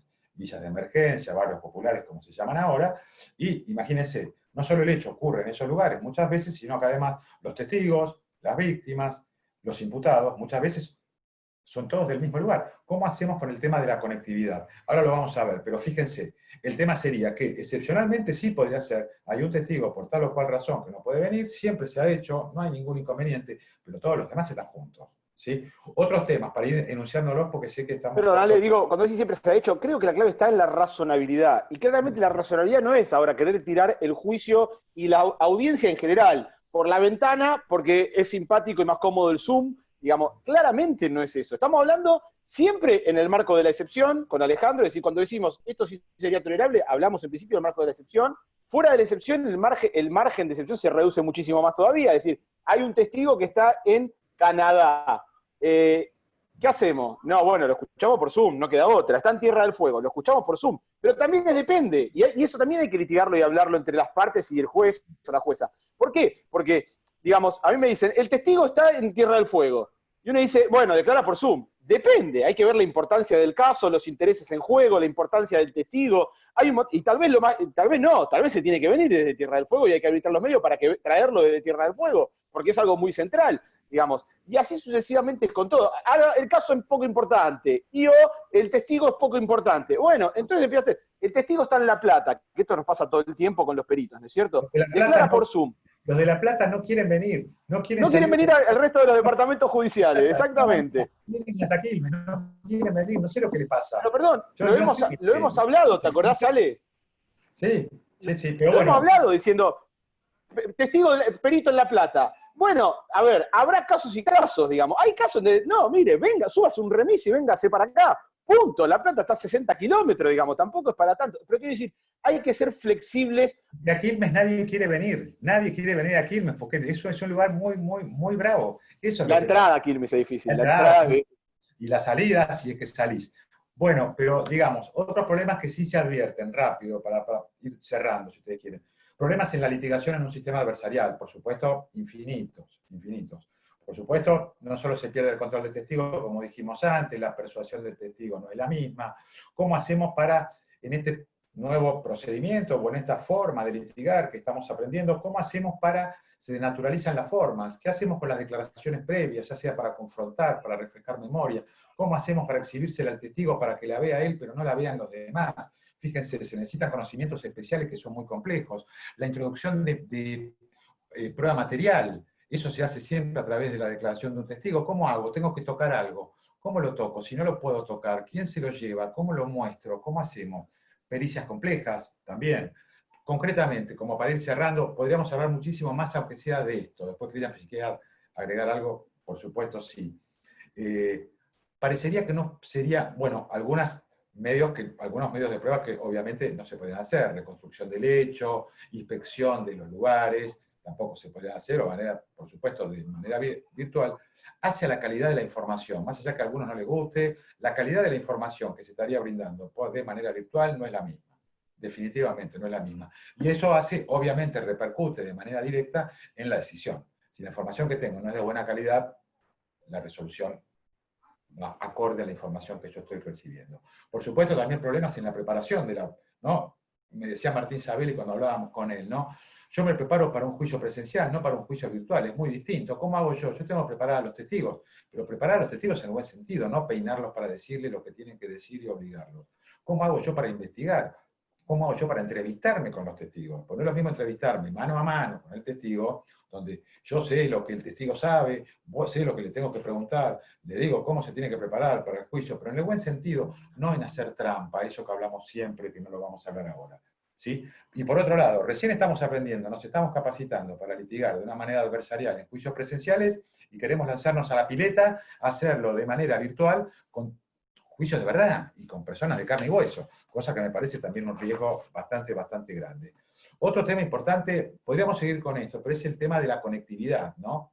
Obviamente creo que necesitaríamos contar, en caso de que fuesen los juicios que se realizaran de esta manera, un sistema muy ajustado de conexión, plataformas que obviamente requieren una seguridad contra los hackers. Estoy cansado de escuchar charlas que se dan, clases, lo que ustedes quieran, que son hackeados, pornografía, no pornografía, pornografía linda, mala, regular, de todo tipo, que se meten en el medio, y lo que hace a la seguridad, por supuesto, piensen ustedes en la provincia de Buenos Aires, nosotros no tenemos ni banda ancha, y creo que casi toda la provincia, por lo menos el conurbano, tenemos unos problemas de conectividad, pero tremendo. Es muy difícil, piensen ustedes si esto lo trasladamos al conurbano profundo, donde muchos de los testigos que tendrán que estar declarando allí. ¿No? Estos problemas son dificultades que hacen que el juicio sea ágil, dinámico, continuo, como tiene que ser. Los problemas operativos no son menores. Yo he escuchado y he hablado con gente que están haciendo juicios de lesa humanidad. Casualmente hay uno en San Martín, hablé con una de las juezas que es muy amiga mía, y me contaba, ¿no? ¿Cómo hacemos con algunos testigos que tienen que declarar? Hubo una testigo, por dar este mínimo ejemplo, que no sabía absolutamente nada de tecnología. Entonces tuvieron que mandarle al secretario del tribunal para acreditar la identidad, segundo, para verificar que estuviese sola, tuvo que ir un técnico también, porque no sabía. Fíjense, había más gente en la casa de esta pobre señora que los que se hubieran juntado de haber tenido que estar de manera presencial. Ni hablar que todo esto es carísimo, porque se paría por esta plataforma Jitsi, que lo pagó el Consejo de la Magistratura de la Nación. Había directamente un servidor, nada más que abocado a ese juicio. Piensen ustedes todo lo que implica en manera económicamente. ¿Estamos preparados para hacer esto nosotros? Definitivamente no. Y con la conectividad tan mala que tenemos nosotros, no hay ningún sistema que nos garantice sobre todo esto que estamos hablando, ¿no? Problemas operativos de todo tipo. Otro tema, digo, Cristian, como para seguir, si querés ir agregando cosas, obviamente. No, Sí, dale. Yo te interrumpo, quédate tranquilo. Obviamente resiente la comunicación, esto de la virtualidad, resiente la comunicación entre el acusado y el defensor. El acusado y el defensor, evidentemente, tienen que estar Ahí te juntos. interrumpo. Sí, No, digo, sí, esto es evidente, digamos, ¿no? A ver, hacer un juicio virtual no puede ser jamás concebido como, porque yo creo que, a ver, un poco en alguno hay una cuestión de lo novedoso y lo tienta, en otro está, digamos, también debe estar el maquiavélico que dice, el juicio virtual es lo que me está dando la oportunidad para introducir el tecno inquisitivo que decía Binder. La mayoría no, la mayoría lo que quiere es cumplir con las estadísticas, cumplir con parámetros de eficiencia, cumplir con no atrasarse en el trabajo, no voy para adelante y me lo saco de encima. Lo que nosotros no tenemos que perder de vista es que estamos hablando de un enjuiciamiento criminal, que es algo muy importante, que es legítimo en tanto y en cuanto respete toda una serie de garantías constitucionales y procesales, digamos, que rodean ese. O sea, ¿por qué podemos predicar calidad de una decisión que condena a alguien? Bueno, justamente porque toda una serie de reaseguros, de garantías, rodearon la realización de ese juicio, ¿no es cierto? Es decir, esto es incompatible con él, quiero sacármelo de encima. Obviamente, si yo concibo el juicio como una etapa más del ámbito proceso burocrático que describimos al principio, yo no voy a ver ningún problema diciendo, bueno, siempre la defensa molestando. Bueno, dale, a ver qué dice, dale, grita un rato que pongo mute, porque ese es otro tema, ¿no? ¿Quién garantiza que el juzgador no esté muteando el audio del testigo porque, por ejemplo, está escuchando música? Uno puede ver que no está muteado en Zoom, pero nadie dice que mutee, es decir, que le quite el sonido a su computadora, digamos, ¿no? No hay manera de garantizarlo. Pero digo, bueno, a ver, que se ponga a ladrar la defensa, o al revés, es decir, que la fiscalía, no importa, que se ponga a ladrar, no lo escucho y que termine, así puedo cumplir con este trámite, sacármelo de encima y avanzar adelante. Esto es inconcebible. Dentro de esta cuestión estará la comunicación entre el abogado y su cliente, que es algo esencial. Digamos, la parte central, el actor protagonista de esto es el acusado, y si nos tiene a nosotros, digo, pues yo soy defensor también, ¿no? Si nos tiene al lado, es porque nosotros es accesorio. Nosotros, bajo ningún punto de vista, el defensor puede reemplazar a quien se defiende. Y la comunicación es fundamental, porque, por ejemplo, si un testigo que declara es el enemigo de toda la vida, lo va a saber esa persona y no necesariamente lo voy a saber yo, que soy quien lo defiende.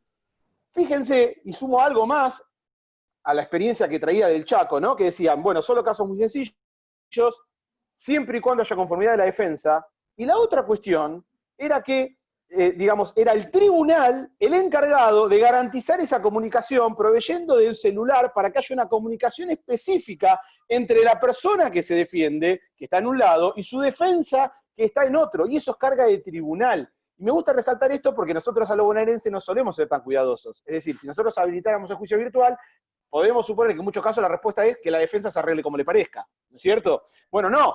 Chaco dice, no, este es un problema que el tribunal, para que sea legítimo el juicio, tiene que garantizar y pone esto. Por eso llegaban a la conclusión de que hacer un juicio virtual es mucho más trabajoso, implica mucho más recursos, mucho más esfuerzo y tiene mucha más complejidad que hacer un juicio presencial. Es decir, no es sacarse de encima el juicio, sino que al revés, hacer un juicio en condiciones mucho más complejas de lo que sería hacerlo en forma presencial. En condiciones mucho más complejas si queremos más o menos rodearlo de ciertas reaseguros de legitimidad y de calidad. Obviamente, si quiero sacarme de encima, a ver, yo me imagino mucho operador diciendo, bueno, ¿qué hago? Abro la computadora, me conecto, escucho, la cierro y resuelvo. No, no es algo tan fácil como eso, digamos, ¿no es cierto? Si queremos rodearlo de cierta legitimidad. Sí, Ale. Esta conexión, esta comunicación que dijimos entre el acusado y el defensor, me parece que es un poco más compleja que lo que pensamos nosotros, que no es únicamente la palabra, no es únicamente ese contacto que tiene el defensor con el acusado durante el debate. Es también muy gestual y que tiene que ver con que nos miramos. Yo lo miro, él me mira, yo miro a quien decide, el acusado pueda mirar a quienes deciden su situación o quienes van a decidir, jueces, juezas o jurados. Fíjense, es más complejo el asunto. Y al estar juntos, ese contacto no es únicamente de palabra u oral, sino que también es gestual. Todo eso se pierde porque la virtualidad, por supuesto, no lo podemos hacer. La virtualidad, tipo estos sistemas, ¿no? Estas plataformas, Jitsi, Meet, Zoom o lo que ustedes quieran, impide una concentración plena. Definitivamente. Esto está probado psicológicamente, hay estudios científicos, se llama Zoom fatiga. Fatiga de Zoom. fatiga de Zoom, exactamente. Esto está comprobado, que yo no puedo estar concentrado durante mucho tiempo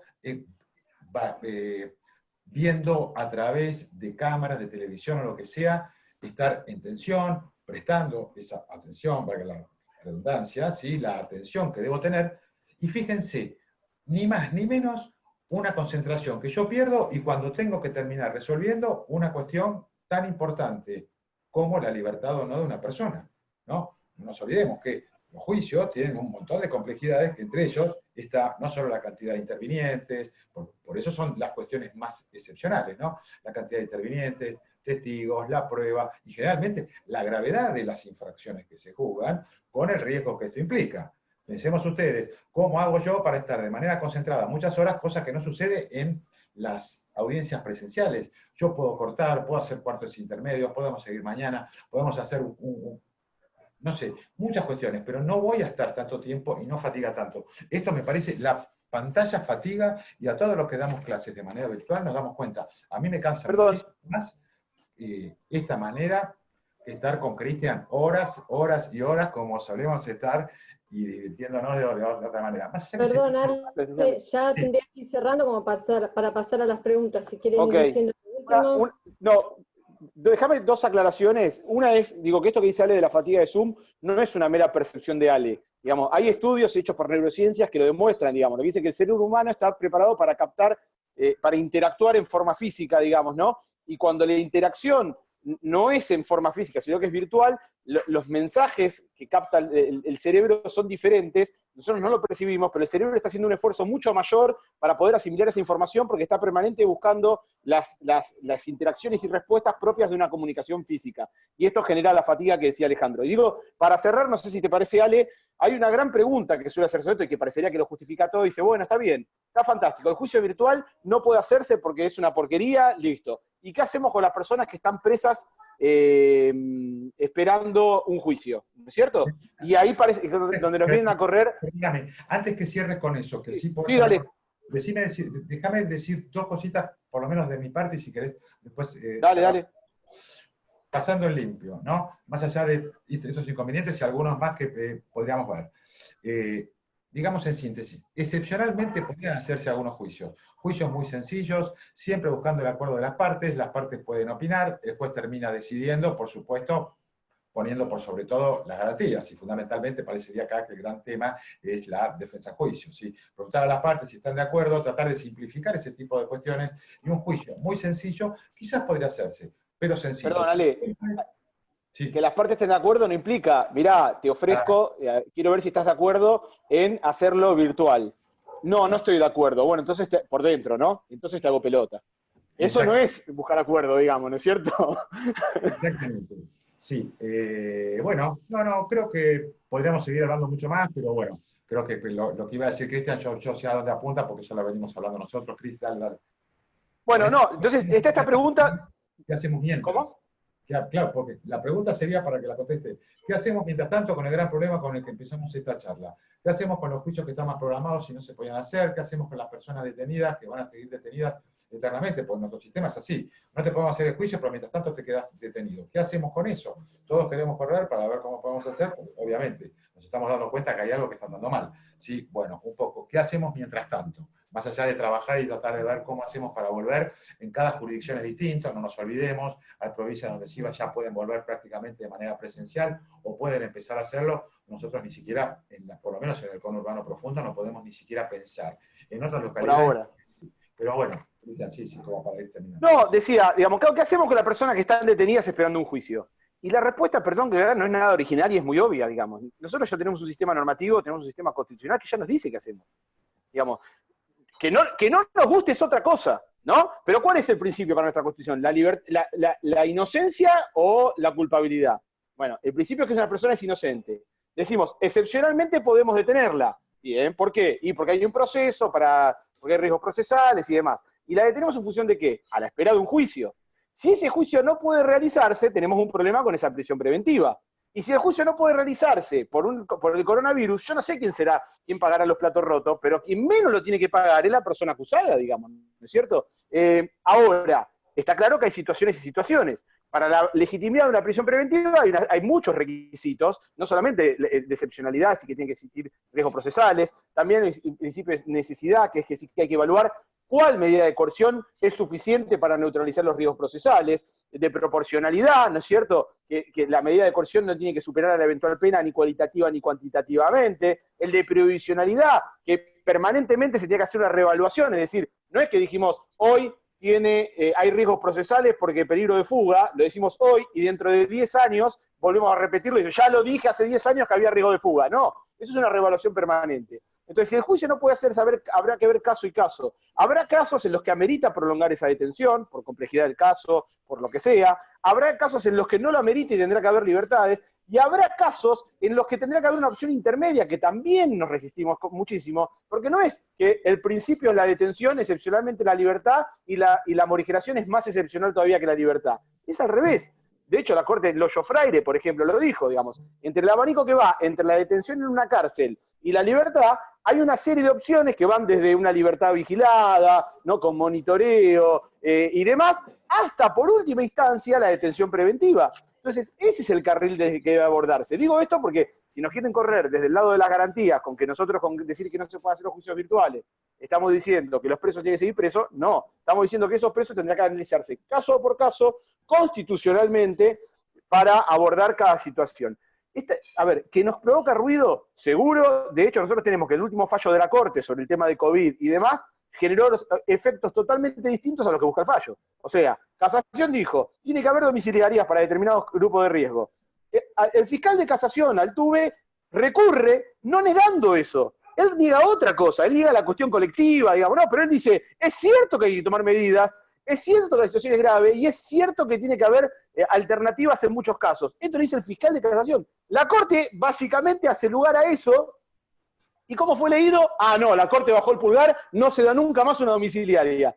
Bueno, perdón, estamos cometiendo errores nosotros como operadores, no le carguemos eso ni a la pandemia, ni al acusado, ni a nadie, digamos, son errores nuestros ni al sistema acusatorio, ni al juicio, quiero decir, ¿no es cierto? Ni a la juicio oral. Son problemas que tenemos que hacer cargo nosotros, dale. Sí, digo, soluciones. Dijimos, mientras tanto, tranquilamente podríamos que, cuando vemos que el juicio no se va a hacer, estaba programado, hay que reprogramarlo, no se va a hacer, bueno, yo creo que habría que pensar seriamente, como decía Cristian, caso por caso, y bueno, tranquilamente la persona podría estar esperando con una morigeración, bien morigerado, bien controlado, como debe ser, sí, esperando el juicio en libertad, porque tampoco podemos tener a una persona esperando eternamente sin saber cuándo se va a hacer el juicio. El día que se haga el juicio, la persona será traída para hacer el juicio y después veremos si es condenado, si la persona vuelve a prisión, no vuelve a prisión. Hay que ver caso por caso. No me parece que podemos ser, no podemos hacer una generalización. Pero claro que esa es una salida. Otra salida podría ser, yo ya lo vengo diciendo y con Cristian lo venimos diciendo también, empezar a trabajar seriamente en una política de persecución penal seria. ¿Qué vamos a hacer con esto? Esto es lo que tenemos. ¿Cómo podemos hacer? ¿Cómo podemos afrontar este tipo de casos? ¿Cómo vamos a resolver esta situación? ¿Qué hacemos desde quien persigue, desde el Ministerio Público Fiscal? ¿Qué es lo que vamos a hacer? ¿Qué propuesta le vamos a dar a esto? Porque evidentemente no se la estamos pudiendo dar. Creo que es una buena oportunidad para repensar alternativas, solución de conflictos, etcétera, etcétera, etcétera, profundizar lo que ya está y buscar soluciones en ese sentido. Me parece que son cuestiones que no son menores y me parece que esta es una gran oportunidad para poder empezar a hacerlo verdaderamente en serio, porque el inconveniente que vamos a tener cuando todo esto termine y tengamos que empezar con los juicios, otra vez va a ser un gran inconveniente. Y creo que es una gran oportunidad para hacerlo. Por mi parte, más allá de que tenemos que tratar de ir pensando ya cómo vamos a hacer para los juicios presenciales cuando vuelvan, no tal pie, juicio por jurados, ni pensarlo en este contexto, tenemos que estar pensando en hacerlo de otra forma, cuando todo esto se acabe, con las medidas de aislamiento, seguridad, garantizando la salud, etcétera, etcétera, etcétera. Hoy juicio por jurados no, con lo que dijimos excepcionalmente en algunos casos con jueces técnicos, muy excepcional, bajo algunos parámetros que obviamente creo que son más o menos los que venimos indicando, y lo que hacemos nosotros es marcar las dificultades. Yo por mi parte creo que, como cierre diría, como creo que dije en la primera charla, que me pareció que está bueno, creo que no puede haber justicia cuando los derechos fundamentales están limitados, y creo que fundamentalmente tenemos que estar todos trabajando en esta situación excepcional en garantirlos más que nunca. Por lo menos eso creo que es un poco el bueno, gracias. Déjame, perdón, Carlos, Ale, no, es cortito. Ale tiró una gran frase, yo se la celebré como gran frase ya en su momento, y déjame tirar una gran frase a mí. Sí, Bueno, los, creo que era, o al menos con la pretensión de que lo sea. No, es de y en el los, mismo sentido, el juicio debe realizarse correctamente y bajo parámetros constitucionales o no debe realizarse. Y si no puede realizarse, la culpa nunca es del acusado, ¿no? Y cuando se busca la conformidad para hacerlo de otra manera, nunca tiene que ser compulsivamente, porque hay que ver qué posibilidades reales tiene el acusado. Si yo le digo al acusado, mirá, si haces el juicio tenés la posibilidad de irte mañana, y si no yo te dejo preso, en realidad no le estoy dando posibilidades reales al acusado de decidir, digamos, ¿no? Porque es o quedo preso o busco la posibilidad de no tenerlo. Entonces, por eso digo que hay que ser razonables y tenemos que ser respetuosos de los principios constitucionales. Nada más. Fui Bueno, breve. muchas gracias, Cristian. Bueno, muchas gracias, Ale y Cristian. Hay muchas felicitaciones, un placer escucharlos ahí en el chat. Así que bueno, estuvo muy entretenido. Creo que podríamos seguir un rato largo. Pero bueno, si les parece, les leo algunas preguntas que hay en el chat. Así algunas ya creo que las respondieron, pero bueno, María pregunta, ¿qué contacto visual tienen los jueces cuando sentencian en un juicio abreviado? Esto tiene que ver con lo del contacto visual que hablaban al inicio. Perdón, a ver, esa cortita. Sí. Sinceramente, el juicio abreviado es un no juicio. A mí me parece que no tiene ningún lugar esa conversación que se hace mucho diciendo, bueno, pero si el juicio abreviado es un juicio con papel. Es un no juicio. Que al no juicio le busquemos como solución, que es bonaerense, porque no todas las provincias en Argentina, sin ir más lejos, es así, ni en todo el mundo. Como solución que el juez dicta sentencia con las constancias escritas del expediente, es otro tema, podríamos discutirlo, pero el juicio abreviado es un no juicio. ¿Y por qué digo que es un no juicio? Básicamente porque lo que no hay es confrontación, que es la esencia del juicio. Es decir, hay acuerdo, con lo cual, digamos, creo que no hay ningún lugar para comparación entre ningún tipo de audiencia, digamos, imputamente de juicio, donde haya confrontación, que con un tipo de audiencia en la que justamente lo que hay es nula la confrontación. ¿Sí?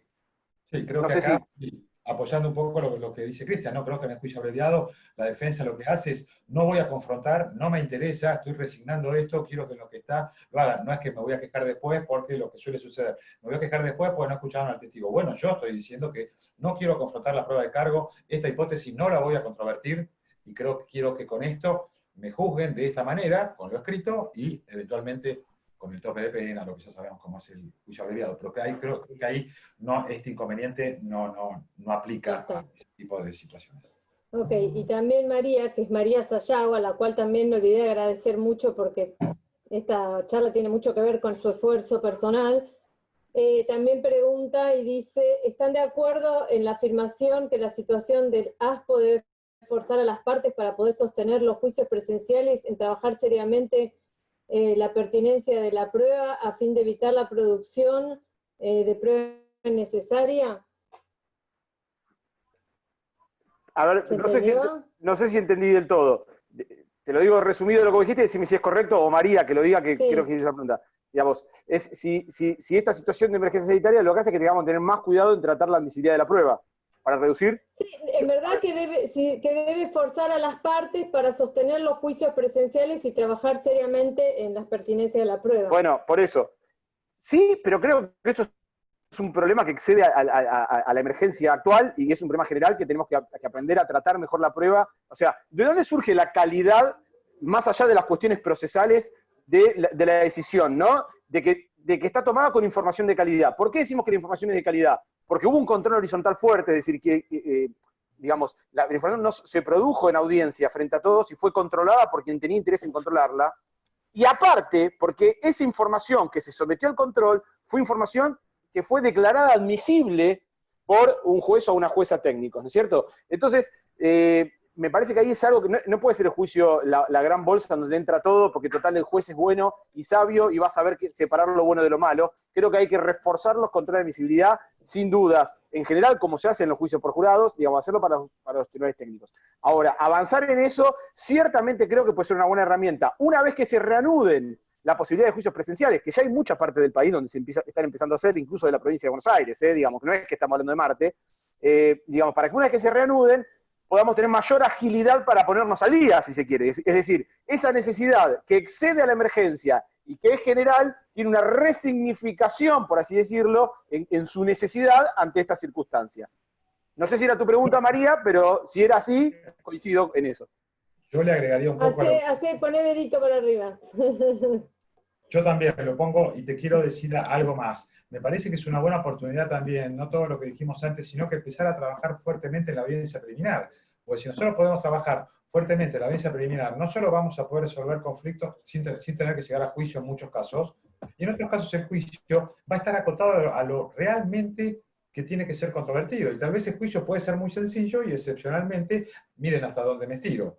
Excepcionalmente. Hasta podríamos ver y nos damos cuenta que lo controvertido es únicamente un informe, una pericia, una experticia, tenemos que escuchar. Y únicamente nos pusimos de acuerdo en todo y lo único que vamos a debatir es eso, y tal vez eso lo podríamos hacer de manera virtual, excepcionalmente. Pero si trabajamos muy fuerte la audiencia preliminar, nos va a ayudar absolutamente en todo, no solo en esta situación de emergencia y excepcionalidad, sino también para todo lo que va a venir después. Y verdaderamente le vamos a dar el juicio la importancia que tiene y vamos a hacer que realmente vayamos a discutir al juicio lo que tenemos que discutir, que es lo que está controvertido, de una buena vez por todas.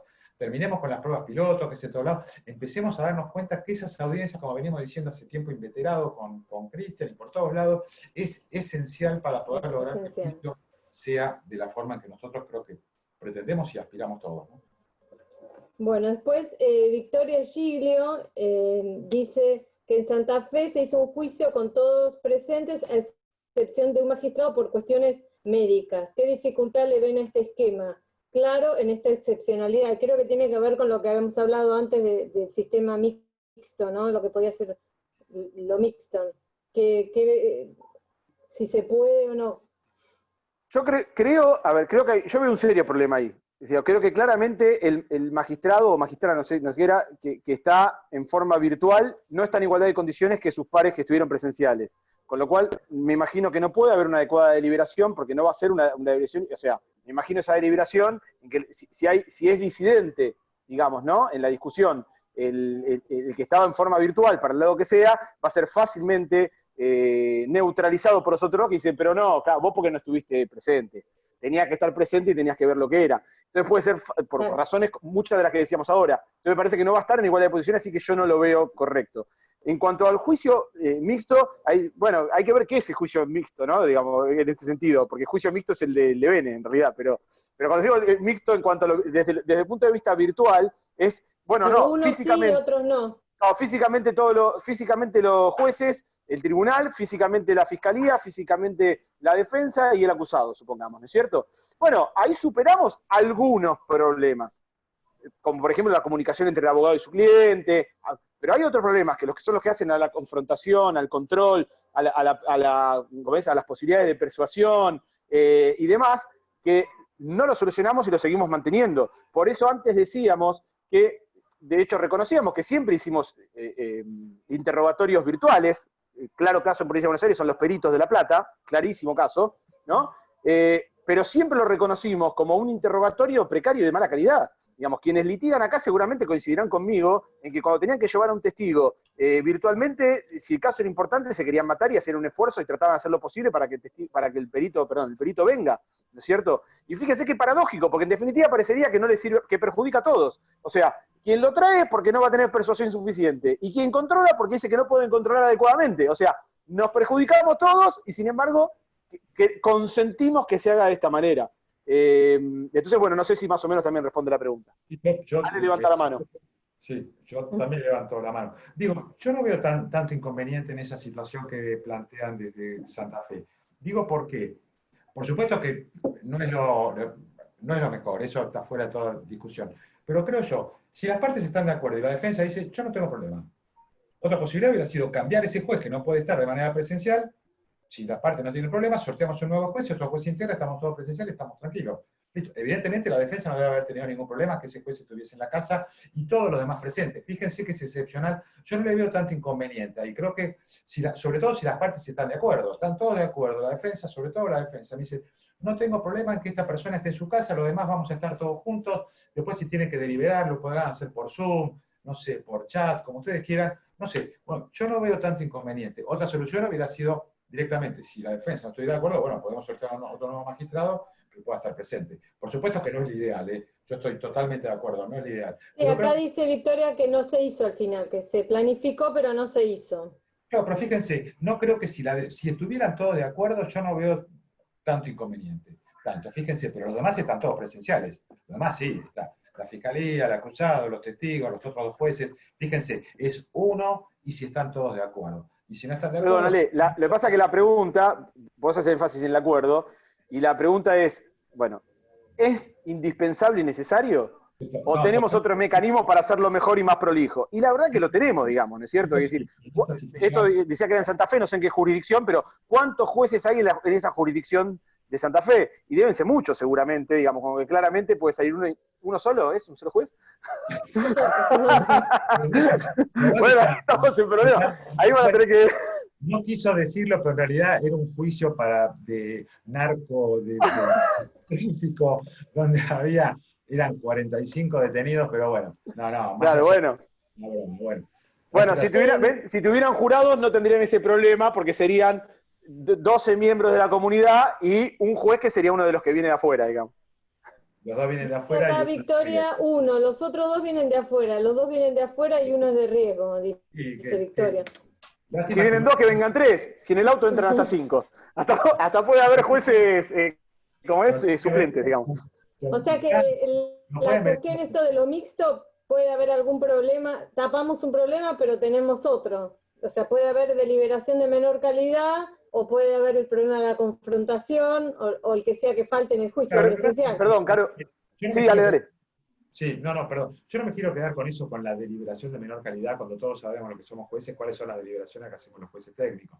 No es que lo dijiste vos, no lo dije yo. No, lo dije yo y me hago cargo. Sos juez. No es lo mismo la deliberación, que evidentemente uno sospecha, ocurre, con 12 personas que no se conocen, etcétera, que hacen 3 jueces que vienen hablando durante todo el juicio, cómo lo vas viendo, más allá que después... Quiero salvar también a los jueces, no quiero que se me tiren encima, yo también soy juez como todos, por favor, no piensen nada malo, pero en realidad la deliberación final, ya muchas cosas se vienen hablando durante el juicio porque uno lo va viendo y se va comentando, más allá que después ya ha hecho una deliberación profunda, importante, dogmática, todo lo que ustedes quieran después también existe, pero no veo tanto inconveniente, si bien por supuesto no es lo deseable, coincido con Cristian, y no es lo mismo, pero bueno, entonces la situación excepcional, si están todos de acuerdo, si puede venir otro juez en otro auto solo, pues tampoco van a venir todos juntos, se van a infectar todos, va a ser un gran problema, vamos a quedar sin jueces en el mundo, y sobre todo en Santa Fe, con los problemas que tenemos en Santa Fe, y acá, qué sé yo, pero bueno, me parece un poco la respuesta. Perdón, sí. Caro, decía, por esto mixto, porque parecería que es mixto, que es lo virtual, ¿no? Entonces, como decíamos, en cuanto a los testigos, perito, habrá que ver caso por caso, habrá que escuchar a las partes, digamos, y habrá que ir viéndolo, y cuál es la circunstancia por la cual se lo tiene que escuchar virtualmente también, ¿no? Habrá que ver todo, que si no vamos a dar una respuesta definitiva. El principio tiene que ser la concurrencia del testigo o perito al lugar, punto. Con respecto a los actores, el principio tiene que tener la presencia física. Ahora, también podrían poner, porque he escuchado por ahí, que, por ejemplo, no esté presente alguno de los, por ejemplo, alguna vez he escuchado, bueno, no, está bien, está en un lugar el tribunal y la fiscalía, y el defensor está con el acusado en otro lado. Bueno, eso es pésimo, digamos. Cuando hablábamos del simbolismo y de la ubicación en la sala de audiencias a equidistancia, desde lo simbólico y también desde una finalidad de control. Es decir, todos podemos controlar lo mismo. Sacar a un litigante, que generalmente tiende a hacer la defensa, porque los defensores siempre no somos los que estamos más en el barro, parece. Entonces, bueno, vaya usted con el acusado, transmita desde Sierra Chica, ¿no es cierto? Bueno, está claro que eso sería muy problemático, porque otra vez, la igualdad de posiciones, aún desde lo simbólico, se está afectando, pero eso trasunta en que la Corte Europea de Derechos Humanos, en el caso del CORT, dijo que el juez no solo debe ser imparcial, sino también debe parecer imparcial, ¿no? Bueno, trasladando el mismo razonamiento a esto, bueno, la ubicación en un mismo espacio físico y a equidistancia hace que también parezca que estamos en igualdad de posiciones. Por más que uno diga, no, pero yo voy a estar igual, bueno, que también parezca igual. Todos tenemos las mismas oportunidades de escuchar lo mismo, de ver lo mismo y de controlar lo mismo. Entonces digo, esto mixto es problemático, habría que empezar a ver qué es lo que se pretende poner mixto, y no sé, hay una multiplicidad de opciones. Pero siempre el principio tiene que ser la presencia física. Acá Victoria Santamaría y Analía Reyes, voy a unir la misma pregunta, hacia dos más y cerramos.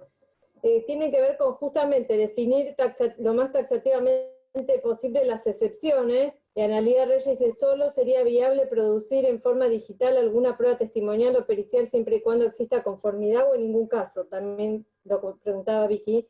¿Tendrían el criterio del Chaco, por ejemplo, o la que mencionó Cristian respecto a la admisibilidad del anticipo jurisdiccional? ¿Se entendió? Perdón, estoy leyendo las preguntas porque no entendí nada, Caro, lo virtual. Se cortó y no entendí nada de las Solo preguntas. sería viable producir en forma digital alguna prueba testimonial o pericial siempre y cuando exista conformidad o en ningún caso. ¿Tendrían el criterio del Chaco, por ejemplo, o lo que mencionó Cristian respecto a la admisibilidad del anticipo jurisdiccional? Bueno, Y Vicky creo que más o menos preguntaba lo mismo. creo que Sí, creo que fuimos sí, charlando, sí. ¿no? Digamos, diciendo, hay que ver caso a caso, y una cosa es que en todo un juicio, un testigo o dos, o un perito o dos, declaren en forma virtual, y otra cosa es que todo el juicio sea virtual, claramente es distinto. Pero aún así, creo que estamos obligados a debatir quién es ese perito y o ese testigo, en qué caso está, qué rol cumple, y por lo tanto escuchar a las partes, porque, digamos, si es alguien esencial, a ver, Carlos, yo tengo la pregunta a vos. ¿Cuál fue el testigo más importante del caso Farré? Y Para los vos. peritos. Los Bueno, peritos si que yo te hablan digo, de la mirá, inimputabilidad. el perito está complicado, va a transmitir por YouTube. ¿Vos qué me decís? ¿Qué me decías? Y que no puede hacer el contra, por ejemplo. Bueno, al perito de la defensa, por ejemplo, ¿no es cierto? Digamos, y entonces hay casos y casos, y hay peritos y peritos y testigos, y hay que ver qué cubre ese testigo. Por ahí es un perito que está rayano a la estipulación probatoria, el contenido de lo que va a decir, y no hay ningún problema. Por ahí ese perito es algo central para todo el juicio. Entonces decimos, no, que el perito venga y que esté acá, digamos, ¿no es cierto? Entonces me parece que eso es algo que también tiene que analizarse. Y bueno, lo mismo, es una discusión anterior a la pandemia. De hecho, hemos discutido incluso en San Isidro sobre este tema de los peritos y virtual antes de la pandemia. Me parece que es un tema anterior, pero hay que ver caso por caso. Sí, yo creo que Perdón, la caso por respuesta, caso, teniendo como principio la concurrencia física, ¿no? sí, yo creo que la respuesta sería, como tantas otras que damos, depende. Depende de la situación, depende del caso, depende de lo que dicen las partes, depende. Lo mismo que algo Marcelo Ibáñez me estaba diciendo para que contestemos, quiere colar alguna pregunta así, ¿qué opinábamos nosotros sobre lo que dijo el CEJA en cuanto a la posibilidad de organizar audiencias virtuales, qué sé yo? Depende, insisto, depende. Yo no estoy muy de acuerdo creo que el CEJA, a mi modo de ver, se quedó a mitad de camino, pero bueno, esto es una opinión personal, creo que da algunas pautas importantes a seguir. Nosotros tenemos una posición un poco más firme y hacemos mucho hincapié en el tema del juicio. Decimos, insisto, lo que dijimos antes, no lo vamos a repetir. Excepcionalmente puede ser, vemos afectadas muchas garantías y vemos muchos problemas de otros órdenes, como dijimos. Pero Mira, bueno. Perdón, Ale, de hecho, perdón, nosotros conocemos a muchas personas que han participado inclusive directo o indirectamente en la elaboración del estudio de CEJA y están en contra del juicio virtual, digamos. O sea, si alguien lee algo distinto, está haciendo la lectura incorrecta, están en contra del juicio virtual. Lo que hicieron fue partir del estar en contra y a partir de ahí empezaron como a poner algunos níqueles, dice Alejandro, parecería que los coloca a mitad de camino. Pero quiero agregar algo más, ¿no? Que me parece que no es menor. No es un problema nuestro, es un problema en todo el mundo. Digamos, todo el mundo se están atrasando los juicios. Nosotros hablamos todo el tiempo con jueces y litigantes de Estados Unidos y no están haciendo juicios en general, digamos. Y bueno, se están atrasando y están viendo qué hacen, ¿sí? Pero, digamos, en San Francisco, la tierra de Silicon Valley, no están haciendo juicios por Zoom, ¿sí? Digamos, no los están haciendo, con los problemas que eso conlleva y bueno, sí, está bien. Digamos, pero es un problema mundial, es una situación totalmente atípica y no podemos pretender seguir como si nada en una situación atípica. Ahora, tampoco podemos permitir que se vulneren las garantías, o mejor dicho, que se anulen las garantías constitucionales, digamos, ¿no? Como siempre tiene que haber un análisis racional y razonable de esas situaciones, que me parece que no es menor.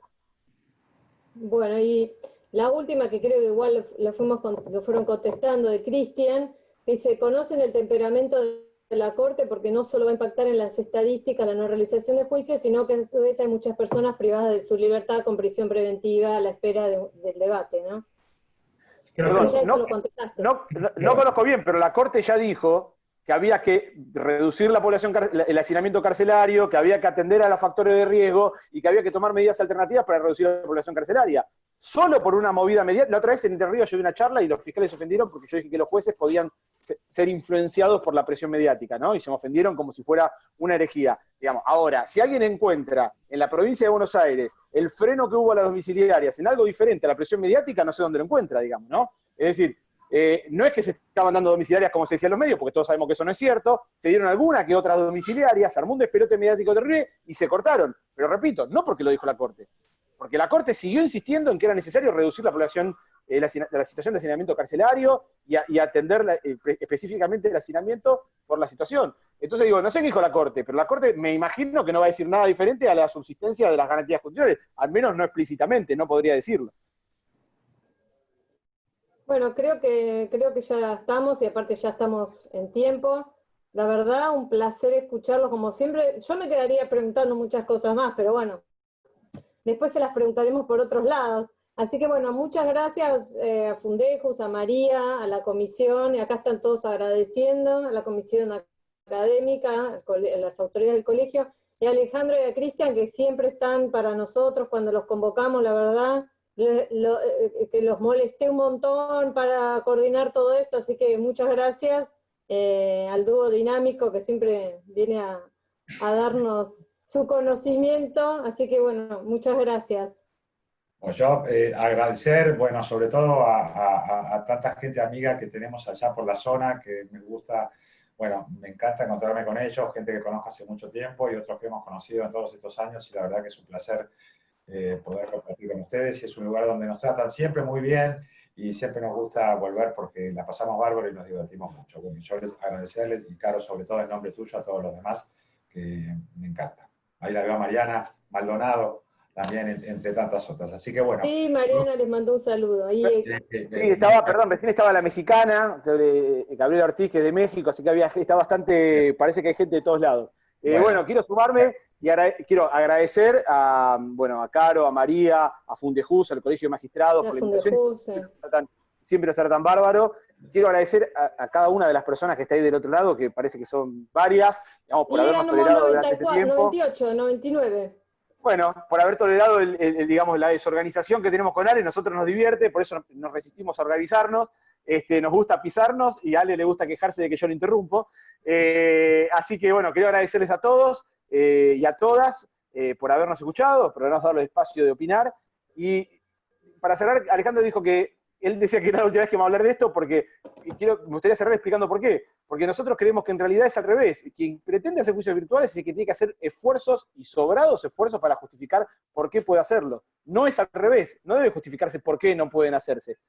Obviamente, bienvenida a la discusión, y ponemos sobre la mesa algunas cuestiones, pero tampoco creemos que el tema tengamos que hacer no tiene que salir una magistratura en juicio virtual en alguna universidad, digamos, ¿no es cierto? Esa situación es excepcionalísima, la situación pasará, ojalá volvamos a la normalidad y descubrimos la vacuna o no sé qué pasará, y volveremos a hacer todo como antes. Pero tenemos que tener mucho, mucho cuidado, porque todavía no logramos consolidar nuestro sistema acusatorio, no logramos consolidar la idea de centralidad de los juicios como para estar descuidándola ya, queriendo hacer juicios de calidad reducida. Repito, el abreviado no es excusa, el abreviado es el no juicio.